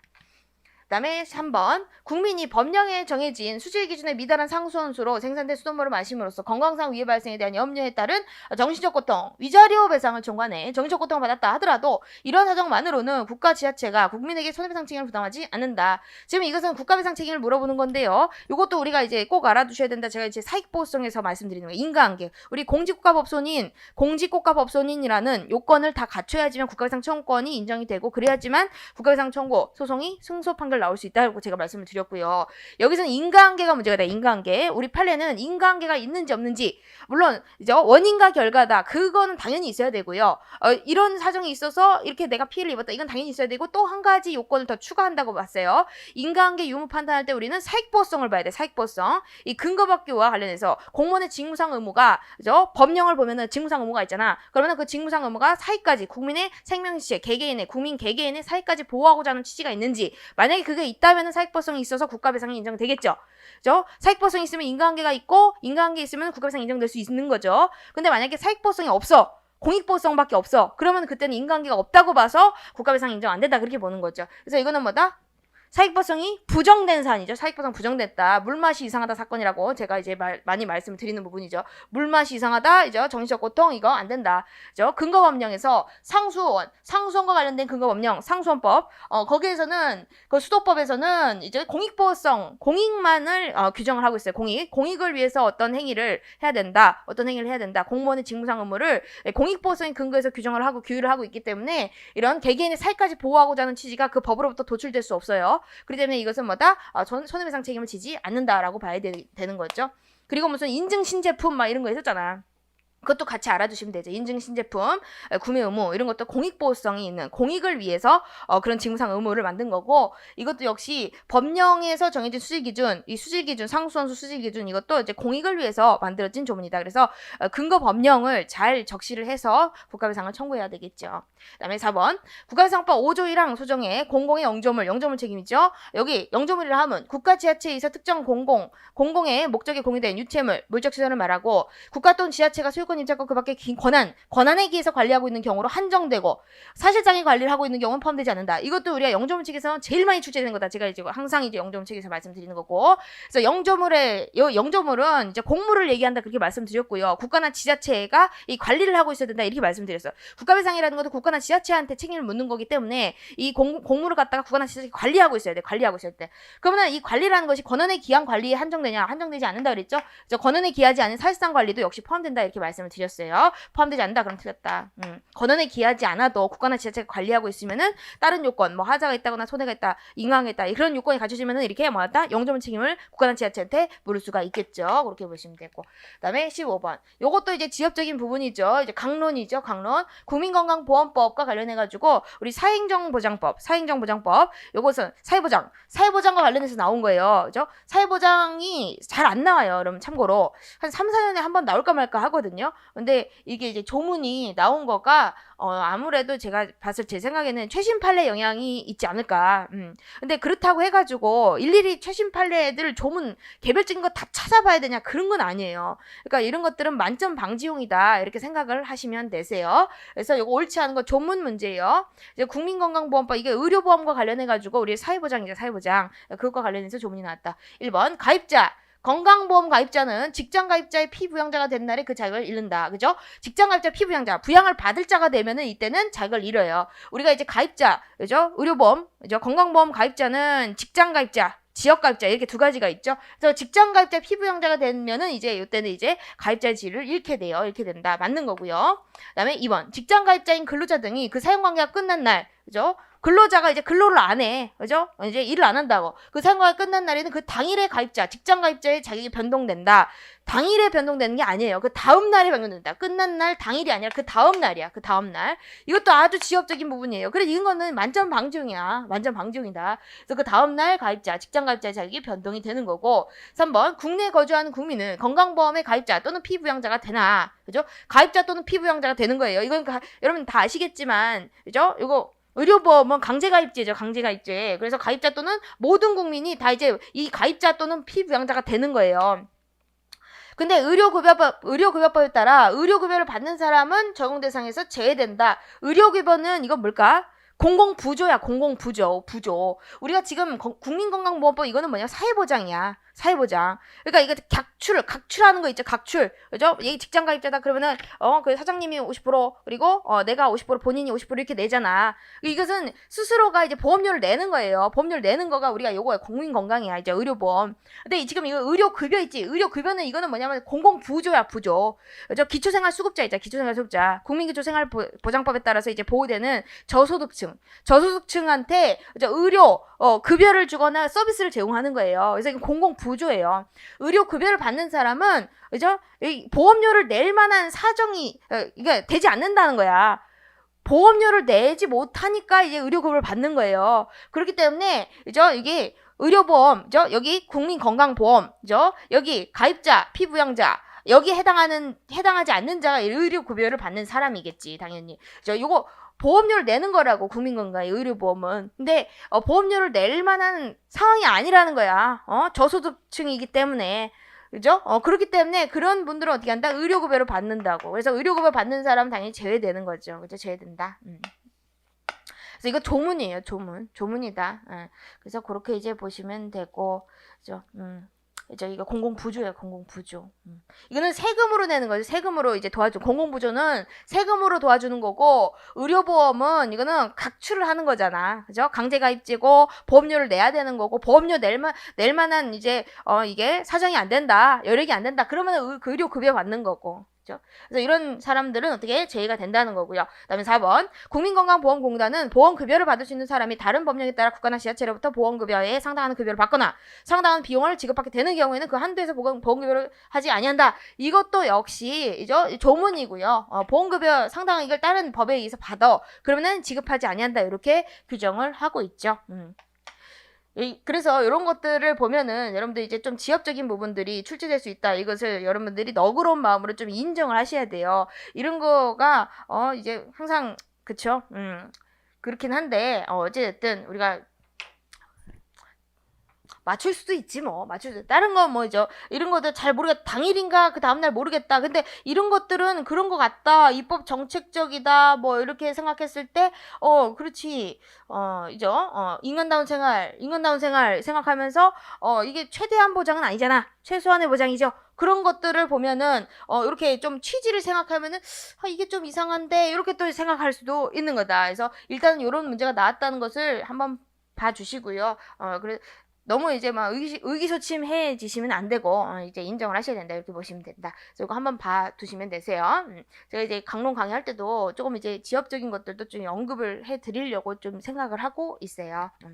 그다음에 이제 16번. 이제 16번 요것도 다시 이제 총론으로 갔죠. 총론. 자영업에 종사하는 갑은 일정 요건의 자영업자에게는 보조금을 지급하도록 한 법령에 근거해서 행정청에 보조금 지급 신청했는데 1차 거부됐고 이후 다시 동일한 보조금 신청했다. 그래서 옳은 거 1번. 관할 행정청이 다시 2차 거부 처분하더라도 갑은 2차 거부 처분에 대해서 최소송을 다툴 수 없다. 왜 없을까? 반복된 거부는 거부 행위마다 처분성이 있다고 말씀드렸죠. 지금 이제 다시 신청을 했다잖아. 그죠? 다시 신청해서 거부, 이거 다 반복된 거부는 거부행위 처음성이 있다 그랬죠? 근데 신청을 안 하고 거부, 그럼 무효라 그랬잖아. 근데 지금 이것은 이 2차 거부에 대해서 신청을 했기 때문에 최소송 다툴 수가 있는 거예요. 있다. 여기서 뭐 특별한 사정들이 나와 있지 않아요. 그래서 반복된 거부는 거부행위마다 처분성이 인정되냐? 그걸 물어보는 거고. 그 다음에 2번. 갑이 보조금을 우편으로 신청했다. 그러면 특별한 규정이 없다면 신청서 발송한 때 신청의 효력이 발생한다. 우리는 사인의 공급행위. 신청서가 도달된 때 발송 시간 아니야. 우린 도달주의죠. 사인의 공급행위, 도달주의를 생각하시면 되세요. 신청의 효력은 상대방한테 도달됐을 때 효력이 발생하는 거죠. 그 다음에 3번 명문으로 금지되거나 성시장 불가능한 경우가 아닌 한 갑은 신청에 대한 행정청의 처분이 있기 전까지 신청의 내용을 변경할 수 있다. 이것도 역시 사인의 공급행위잖아. 그죠? 이것도 우리가 의원면직 처분이 있기 전까지 공무원의 사직원제 출구 철회, 취소, 보완 다 할 수가 있다 그랬죠. 그 생각하시면 돼. 그래서 이것도 역시 이러한 특별한 경우가 아닌 한은 행정청의 처분이 있기 전, 의원면직 처분이 있기 전 그게 생각이 나시면 돼. 그래서 이런 처분이 있기 전까지 신청의 내용을 변경, 철회 이런 거 다 할 수가 있다 그랬죠. 그런 거 생각하시면 됩니다. 그래서 이런 식으로 사례 문제가 나올 수가 있어요. 근데 그렇게 어려운 사례는 나오지 않았어요. 아직까지는 지금까지 기출을 보면은 그렇게 어려운 사례는 아니다. 근데 이런 식으로 이걸 보면서 이렇게 배웠던 것이 1편을 내고 싶은데 1편을 정면으로 내지 않고 이렇게 이제 뭐 처분성 문제하고 같이 낼 수도 있구나. 근데 이제 이것이 이제 이렇게 사례 문제를 묶어서 나왔을 때 좀 생소하게 느껴지실 수가 있지만 계속해서 사례 문제를 푸시면은 이게 또 요렇게 이제 많이 나온다는 걸 알게 되세요. 이 패턴을 알게 되신다. 너무 걱정 안 하셔도 되고요. 기출 문제를 반복해서 풀어보시면은 좋을 것 같아요. 그 다음에 이제 4번. 갑의 신청에 형식 요건의 하자가 있다. 그러면 그 하자에 보완이 가능함에도 보완을 요구하지 않고 바로 거부하였다고 해서 그 거부가 위협한 것은 아니다. 그럼 위협하지 않으면 이게 적법한 거예요? 위협한 게 아니라니까 적법한 거네? 그러면 지금 이제 형식 요건의 하자가 있다. 그러면 이것을 하자가 지금 보완이 가능함에도 이런 말을 하고 있잖아. 보완이 가능하면은 일단 뭐예요? 보완을 요구를 해야 된다 그랬지. 이것도 이제 우리가 신고 파트에서 다 하는 부분이죠. 1편에서 하는 부분이야. 보완이 가능하다. 그럼 보완을 요구를 해야 되는 거예요. 우리 행정절차법에서도 다 규정이 있잖아. 그죠? 이게 형식요건의 하자가 있다. 첨부 서면이 첨부되지 않다. 그러면 그것을 일단은 보완을 요구하고 보완을 요구했음에도 보완하지 않는다. 그때 뭐 한다? 되돌려 보낼 수 있다. 이렇게 지체 없이 되돌려 보낸다. 그러면 안 된다 그랬잖아. 그죠? 그래서 바로 거부했다. 지체 없이 되돌려 보냈다. 그러면 이 거부는 위협한 거예요. 위협한 거다. 위협한 거 아니 틀렸다. 아셨죠? 이것도 다 법조문이다. 행정처법. 그죠? 민원처리법도 있고. 그죠? 그 다음에 17번. 역시 이것도 이제 강론이죠. 강론. 공물의 성립 소멸이에요. 항상 나오는 부분이 공물법. 옳지 않은 거. 1번 지문. 토지의 지목이 도로고 대장에 이제 이렇게 국유재산 이로 이제 등재가 돼 있어요. 그런 사정만으로 바로 그 토지가 도로로서 행정재산에 해당할까? 지금 지목이 도로고 대장도 그렇게 돼 있어요. 그러면 이게 이제 도로는 뭐 어떻게 해야지 행정재산이 돼요? 공용계시가 있어야 돼. 공용계시. 공용지정이 있어야지 행정재산이에요. 의사정 요소가 중요해요. 의사정 요소. 그러면 지목과 대장에 이렇게 도로로 돼 있으면 이게 공용계시겠네. 이거 대표적으로 공용계시가 아니라고 제가 또 말씀을 드린 거예요. 또 이제 이것도 다 강론 강의할 때 제가 또 말씀드리면 대장이 등장했다. 지목이 도로로 돼 있다. 실제로 폐도일 수도 있어. 지목이 저렇게 돼 있어도 실제로는 도로로서 활용되고 있지 않을 수도 있다고. 그렇기 때문에 이 지목과 대장만으로 공용계시를 판단하지 않아요. 우리 판례가. 아셨죠? 그거를 주의를 하셔야 되고, 우리가 도로 같은 경우는 도로구역 결정고시가 있어야 돼요. 또는 노선으로 지정이 돼 있거나 도로구역 결정고시가 있거나 또는 뭐 이제 도시계획법 또는 이제 뭐 다른 어떤 뭐 계획법에 따라서 실제 도로로 활용되고 있어야 돼. 그러니까 이 세 가지 노선으로 지정돼 있거나 또는 도로구역 결정고시가 있거나 실제 도로로 활용되고 있거나 그렇게 돼야지 이제 공용계시가 있다 이렇게 볼 수 있는 것이지 지목과 대장만으로 판단하지 않는다. 이거 대표적으로 대표적으로 이거는 공용계시가 아니라 그랬잖아. 그래서 이것도 이제 행정재산에 해당한다 그러면 틀린 거예요. 도로 인공공물이죠. 이거 행정재산 되려면 공용계시가 있어야 돼. 공용지정이 있어야 된다. 이건 공용지정이 아니라는 거야. 그러니까 행정재산 아니라는 거지. 그쵸? 이렇게 보시면 되고. 그리고 2번 국유 하천부지 자연공물이죠. 자연상태 그대로 공공용이 제공될 수 있는 실체를 갖추고 있는 일반 자연공물로서 별도의 공용계시 없더라도 행정재산. 그쵸? 여기는 바다입니다. 다 알아. 그런 걸 바다인 거. 여기는 하천입니다. 다 안다고. 그걸 공용계시를 할 필요가 없는 거예요. 그래서 자연공물은 공용계시가 없더라도 당연히 행정재산이 되는 거죠. 맞는 거고. 그쵸? 그리고 그 아래쪽은 이거는 자연공물인데 이제 이거는 공용 폐지가 필요하냐 그걸 물어보는 거죠. 그래서 3번 공유수면 일부가 사실상 매립돼서 대지화되었다. 라 하더라도 국가가 공유수면으로서 공용 폐지를 하지 아니한 이상 법률상으로 여전히 공유수면으로서 성질을 보유하고 있다. 이거 행정재산이냐 아니냐 그걸 물어보는 거죠. 지금 여기서 이 공유수면은 뭐예요? 자연공물이에요. 자연공물이 행정재산으로 됐잖아요. 그러면은 이게 행정재산이 일반재산으로 되기 위해서는 반드시 뭐가 있어야 된다? 우리 판례는 자연공물이든 인공공물이든 다 뭐가 필요하다? 공용 폐지가 반드시 필요하다고 봐요. 공용 폐지가 반드시 있어야 된다고. 그러니까 자연공물이라 하더라도 이것이 이런 사정만으로 일부가 사실상 매립돼서 사실상 대지화되었다 이런 사정만으로 이 공용이 폐지됐다 보지 않아. 별도의 공용 폐지가 있어야 돼. 객관적으로 공용 폐지 의사를 추단할 수 있을 만큼의 어떤 명백한 어떤 사정들이 있어야 된다는 거죠. 그래서 이거는 완벽하게 이제 복구가 가능한 거야, 사실은. 그래서 이제 원상복구, 공유수면으로서 원상복구가 가능하기 때문에 사실상 매립됐다 이런 사정만으로 공용 폐지가 있었다고 보지 않아요. 원상복구가 아예 불가능해야 돼. 그래야지 묵시적 공용폐지 뭐 이렇게 인정이 되는 것이지 이런 사정만으로 공용폐지 인정하지 않는다. 그래서 여전히 공유수면이다 이렇게 보시면 돼요. 여전히 행정재산이에요.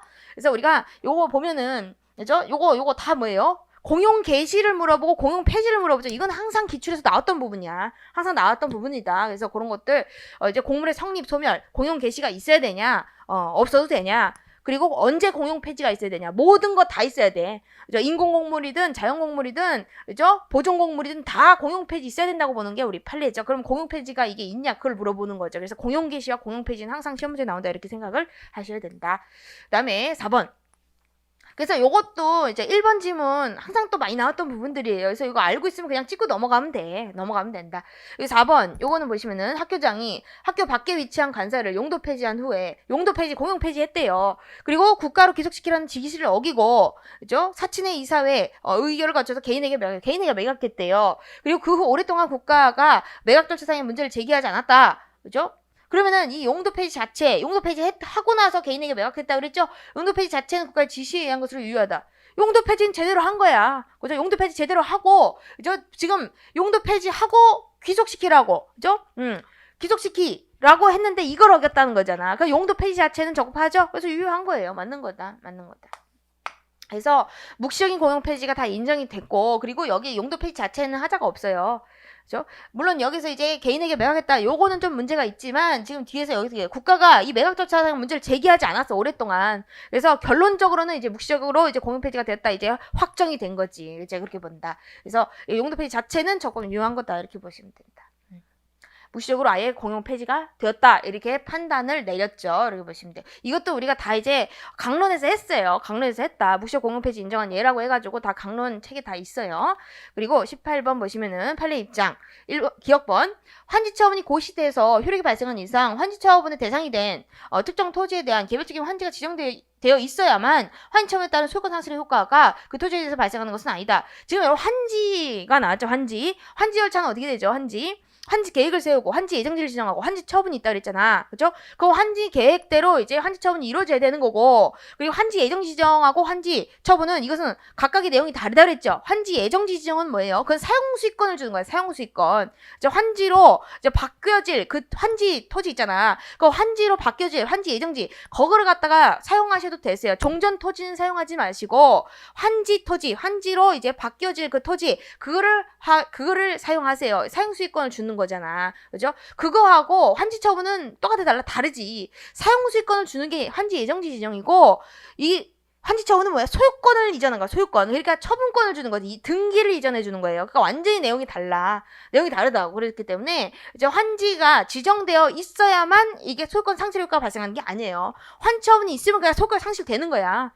환지 예정지 지정 사실 그거 재량행위야. 아셨죠? 그래서 환지, 그리고 또 그런 거 했었어. 우리가 환지 예정지 지정 이 있고 환지 처분이 있잖아요. 그러면 환지 예정지 지정은 환지 처분을 흡수해서 소멸한다 그래요. 흡수해서 소멸한다. 더 이상 환지 예정지를 다툴 이익이 없다는 거야. 환지 예정지 지정은 환지 처분이 있을 때까지, 즉 환지 예정지 지정의 효력 발생 일로부터 환지 처분 고시가 있은 날까지 잠정적으로만 효력이 있어요. 사용수익권을 주는 거는. 사용수익권의 그 효력은 잠정적인 효력이야. 잠정적으로 A 토지에서 감자 심으셨으니까 바뀐 이쁘게 개간된 토지에서 감자 심으세요. 그렇게 사용수익권을 줄 뿐이죠. 그렇기 때문에 내용이 완전히 달라요. 내용이 다르고 이제 환지 처분이 있을 때까지 잠정적으로만 그렇게 사용수익권을 주는 거예요. 환지 처분이 있으면은 그걸 더 이상 다툴 이익이 없다 그랬잖아. 그죠? 그것은 이제 어떻게 된다? 흡수해서 소멸한다. 그렇게 또 말씀드렸죠. 그래서 환지가 지정돼 있어야만 소유권 상실이 발생하는 게 아니야. 환지 처분이 내려지면 어떻게 한다? 소유권이 없어지는 거예요. 환지 예정 지정 이건 뭐다? 사용수익권을 줄 뿐이야. 사용수익권. 그건 잠정적이라고. 요때까지 환지 처분 고시될 때까지만 효력이 있는 거예요. 환지 처분 있으면은 그냥 소유권이 이전돼버려. 아셨죠? 그래서 환지 예정 지정 사실인 건 재량행위인 경우가 많아요. 도시재개발법 그런 데 다 재량행위로 돼 있다. 그래서 환지 예정지 지정이 있어야만 소유권 상실 효과가 발생하는 게 아니에요. 이렇게 보시면 된다. 환지 계획에 이제 들어가 있는 토지잖아. 환지 계획상의 토지죠. 그럼 환지 처분은 유효한 거예요. 그렇게 보시면 되고, 니은번 국민건강보험공단. 제가 봤을 때는 아까 그 15번 문제인가? 그 국민건강보험법 조문이 이 판례 때문에 그거를 낸 게 아닐까. 고심해서 낸 것 같아요. 그죠? 여기서 보시면은 국민건강보험공단에 의한 직장가입자 자격상실 아까 나왔잖아. 그죠? 그리고 자격변동 안내.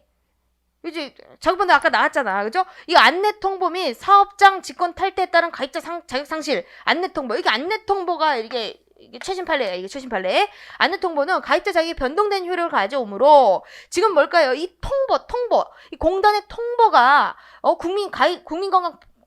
건강보험 가입자 자격을 변동시키는 효력을 가져오느냐. 그래서 이 항고성의 대상이 되는 처분성이 인정되느냐. 처분성이 인정되지 않는다. 처분이 아니에요. 이 공단의 안내 통보 이것은 뭐다? 이것은 그냥 그야말로 실질이 안내야. 이거는 법 그 자체.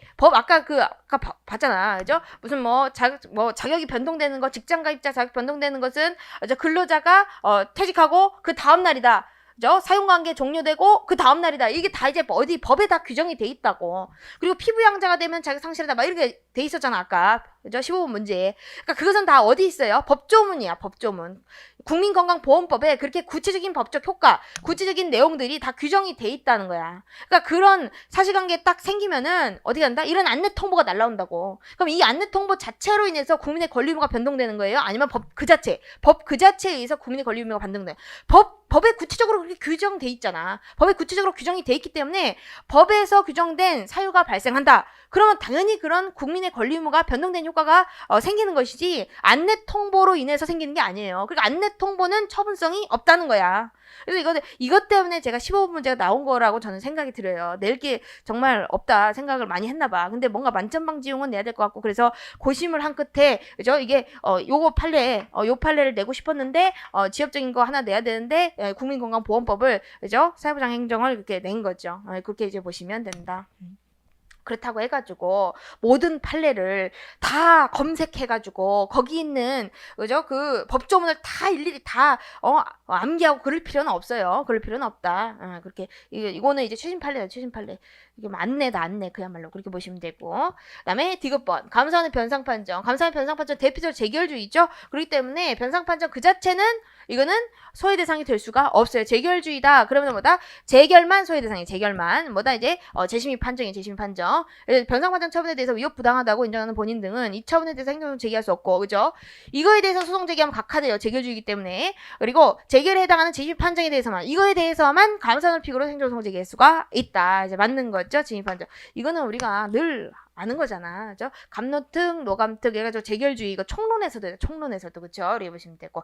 1번, 직무집행과 관련해서 공상을 입은 군인 등이 먼저 국가배상법에 따른 손해배상금을 지급받았어요. 그리고 나서 9, 국가유공자 등 예우 및 지원에 관한 법률에서 정한 보상금 등 보험급여금 지급을 청구한다. 그때 국가배상법에 따라 손해배상 받았다는 이유로 그 보험보상, 보험급여금 지급 청구, 지급을 이제 거부할 수가 있느냐. 이것도 이중배상 금지죠? 우리가 배상받고 보상받는 거 괜찮다, 안 괜찮다? 괜찮다, 그거잖아. 그죠? 그래서 거부할 수가 없다. 그죠? 거부할 수가 없다. 맞는 거죠? 그래서, 이거는 배상받고 보상받는 거죠? 우리 이중배상 금지는 보상받을 수 있을 때 보상만 받아라. 배상 청구하지 마라. 그거잖아요.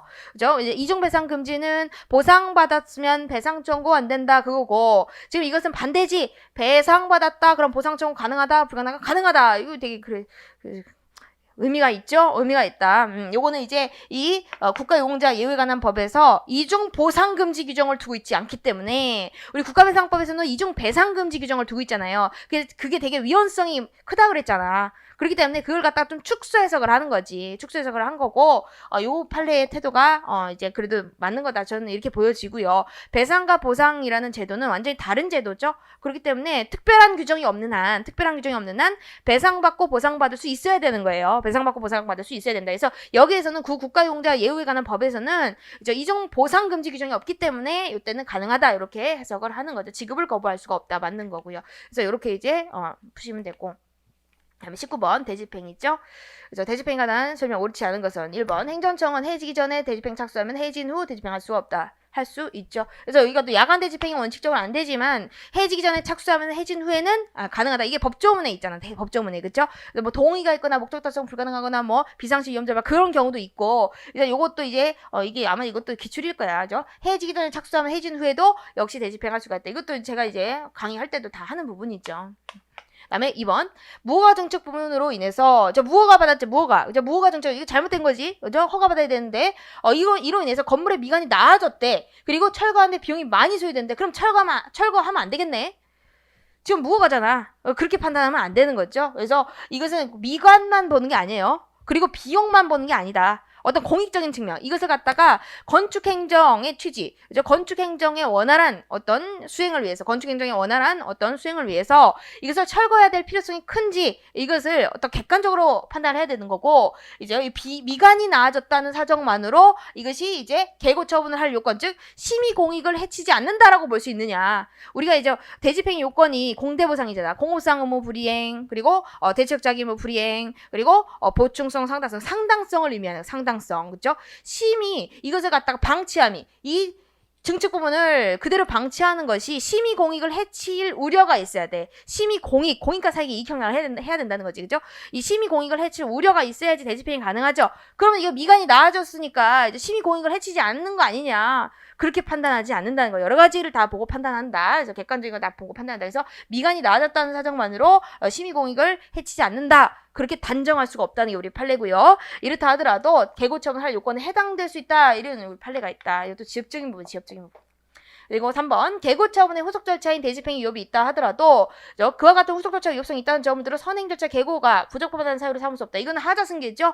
후행행위 위협을 들어서 선행행위를 다툴 수 있어요? 없죠. 이건 하자 역승계잖아. 아니죠? 선행행위 위협을 들어서 후행행위를 다투는 거지. 그죠? 그래서 이거는 후행행위 위협을 들어서 선행행위 다투는 거. 이것은 하자승계가 아니죠. 하자승계 인정될 수가 없어요. 삼을 수 없다 해서 맞는 거고. 그 다음에 이제 4번. 건축법에 위반해서 증개축함으로써 철거 의무가 있더라도 그 철거 의무를 대집행하기 위한 개고 처분을 하려면 다른 방법으로는 그 의무, 그 이행 확보가 어렵고, 이거 보충적 수단, 그리고 그 불이행을 방치하면 심의공익을 해칠 거, 이거 상당성, 이게 다 요건이 갖춰져야지, 그죠? 이게 언제 갖춰져야 돼? 개고 처분할 당시에 갖춰져야 돼요. 대집행이 첫 번째 조차 개고죠. 개고 처분 당시에 이 요건이 다 갖춰져야 된다. 그래서 맞는 거죠? 맞는 거다. 이게 비례원칙의 내용들이에요. 비례원칙. 그 다음에 20번. 판례의 입장으로 옳지 않은 거. 1번. 9. 부가가치세법상 명의위장 등록 가산세는 부가가치세 본세 납세 의무와 무관하게 타인명으로 지금 타인명으로 사업자 등록을 하는 거야. 그러면 이거는 명의야. 명의위장이야. 위장. 그래서 명의위장 등록 가산세가 부과될 수 있는 거죠. 타인명으로 사업자 등록하고 실제 사업을 한 것에 대한 제지로서 부과되는 별도 가산세고, 그 부과 제척기간은 5년이다. 지금 가산세 제척기간을 물어보고 있는데, 만약에 이게 조세 포탈의 우려가 있다 그러면은 10년이에요. 네, 법에 그렇게 규정이 돼 있어. 그런데 그죠? 지금 여기서는 뭐다? 그런 우려가 없다고 봤어요. 그래서 이거는 뭐다? 국세부가 하고 똑같이 5년이다. 이렇게 봐. 5년. 가산세 5년이에요. 5년. 맞는 거다. 여러분 이런 것들은 여러분 이게 지엽적인 부분이에요. 이거 나왔다고 해가지고 어떻게 해? 막 그러면 안 돼. 아시죠? 이런 지문이 우리가 지금 뭐죠? 80지문이에요. 80지문. 80지문 중에 40지문이 나와도 여러분 다 맞출 수 있는 그런 내공을 쌓으셔야 돼요. 반 이상이 내가 잘 아리까리 하는 문제가 나와도 이게 맞출 수 있는 내공을 키우시려면은 문제를 정말 많이 풀어보시고 이 감을 많이 잡으셔야 되는 거죠. 그렇죠? 문제의 숫자가 중요한 게 아니야. 그렇다고 해서 또 많이 풀어본다. 문제 많이 풀기만 하고 복습을 안 하면은 그것도 내게 아니지. 그쵸? 그래서 내 거를 만들면서 많이 풀어야 된다. 이제 그렇게 하시면은 이제 내공이 쌓여질 수가 있는 거죠. 이런 건 좀 지엽적인 부분이 지엽적인 부분. 이게 판례가 세법이에요. 사실은 이게 세법인데 판례 선례가 없는 부분이기 때문에 그죠? 이 세법 하시는 분들은 이게 이런 부분들이지. 이런 부분들이다. 그래서 선례가 없는 판례가 나왔다는 거예요. 이것도 최신 판례다. 최신 판례. 가산세. 국세 부과하고 똑같이 5년이다. 이게 만약에 근데 조세 포탈이다 그러면은 10년이야. 이렇게 보시면 되고. 그다음에 2번. 국세 환급이네. 민사네. 그죠? 국세 환급금 충당의 원칙성. 이것도 민사야. 충당이라는 것은 지금 여기 아래쪽에 이거죠. 국가환급금 채무와 조세채권 이 대등에게 소멸한다. 지금 이거 국가가 환급을 해주는 것은 국가의 채무죠. 그리고 조세부가 처분을 하는 것은 국가의 채권이지. 그러니까 채권하고 채무를 어떻게 대등에게 소멸시키는 거 이걸 갖다가 뭐라 한다? 상계라고 하지. 상계. 민법상의 상계하고 똑같아요. 민법이요. 민법. 사법관계에서 맞는 거다. 국세환급은 처분이 아니라 했잖아. 그죠? 이것도 그죠? 국세환급 충당 이 자체는 뭐다? 이거는 법에서 정해진 걸 그대로 이렇게 했던 거야. 법에서 규정된 것을 그대로 그렇게 행정청이 그렇게 한 것이지. 이 자체로 인해서 충당으로 인해서 행정청의 이런 충당이라는 행위 그 자체로 국민의 권리 의무가 변동되는 건 아니에요. 법에서 그렇게 규정을 하고 있기 때문에 충당 제도가 있기 때문에 이렇게 충당을 할 수가 있는 것이지 이 자체가 충당을 한다. 채권 채무를 동일하게 대등하게 소멸시킨다고 해가지고 이 갑자기 처분이 되고 그렇지 않는다는 거지. 국세 환급 그 자체는 이제 부당이득이라고 했잖아. 부당이득. 그죠? 이거 민사라고 그랬죠? 그래서 이거 국세 환급만 보고도 이제 풀 수 있는 문제예요. 풀 수 있는 문제다. 이렇게 보시면 돼. 우리가 상계라는 것만 알지. 상계. 이제 공제를 한다는 거. 공제를 내가 줘야 할 돈하고 그죠? 내가 받아야 할 돈 있죠? 그걸 갖다 상계 처리를 한다는 거지. 상계. 플러스 마이너스를 대등에서 상계시킨다는 거지. 그렇죠?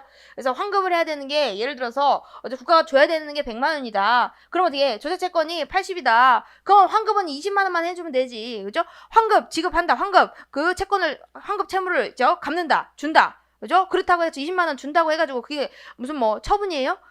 안 준다라고 해가지고 그게 처분이야? 환급 거부 결정 이런 것도 다 처분은 아니라고 그랬잖아. 그죠? 그런 것들 생각하시면 되죠. 그래서 대등에게 소멸시키는 것도 역시 이것도 사법관계 이렇게 보시면 되고. 그다음에 3번.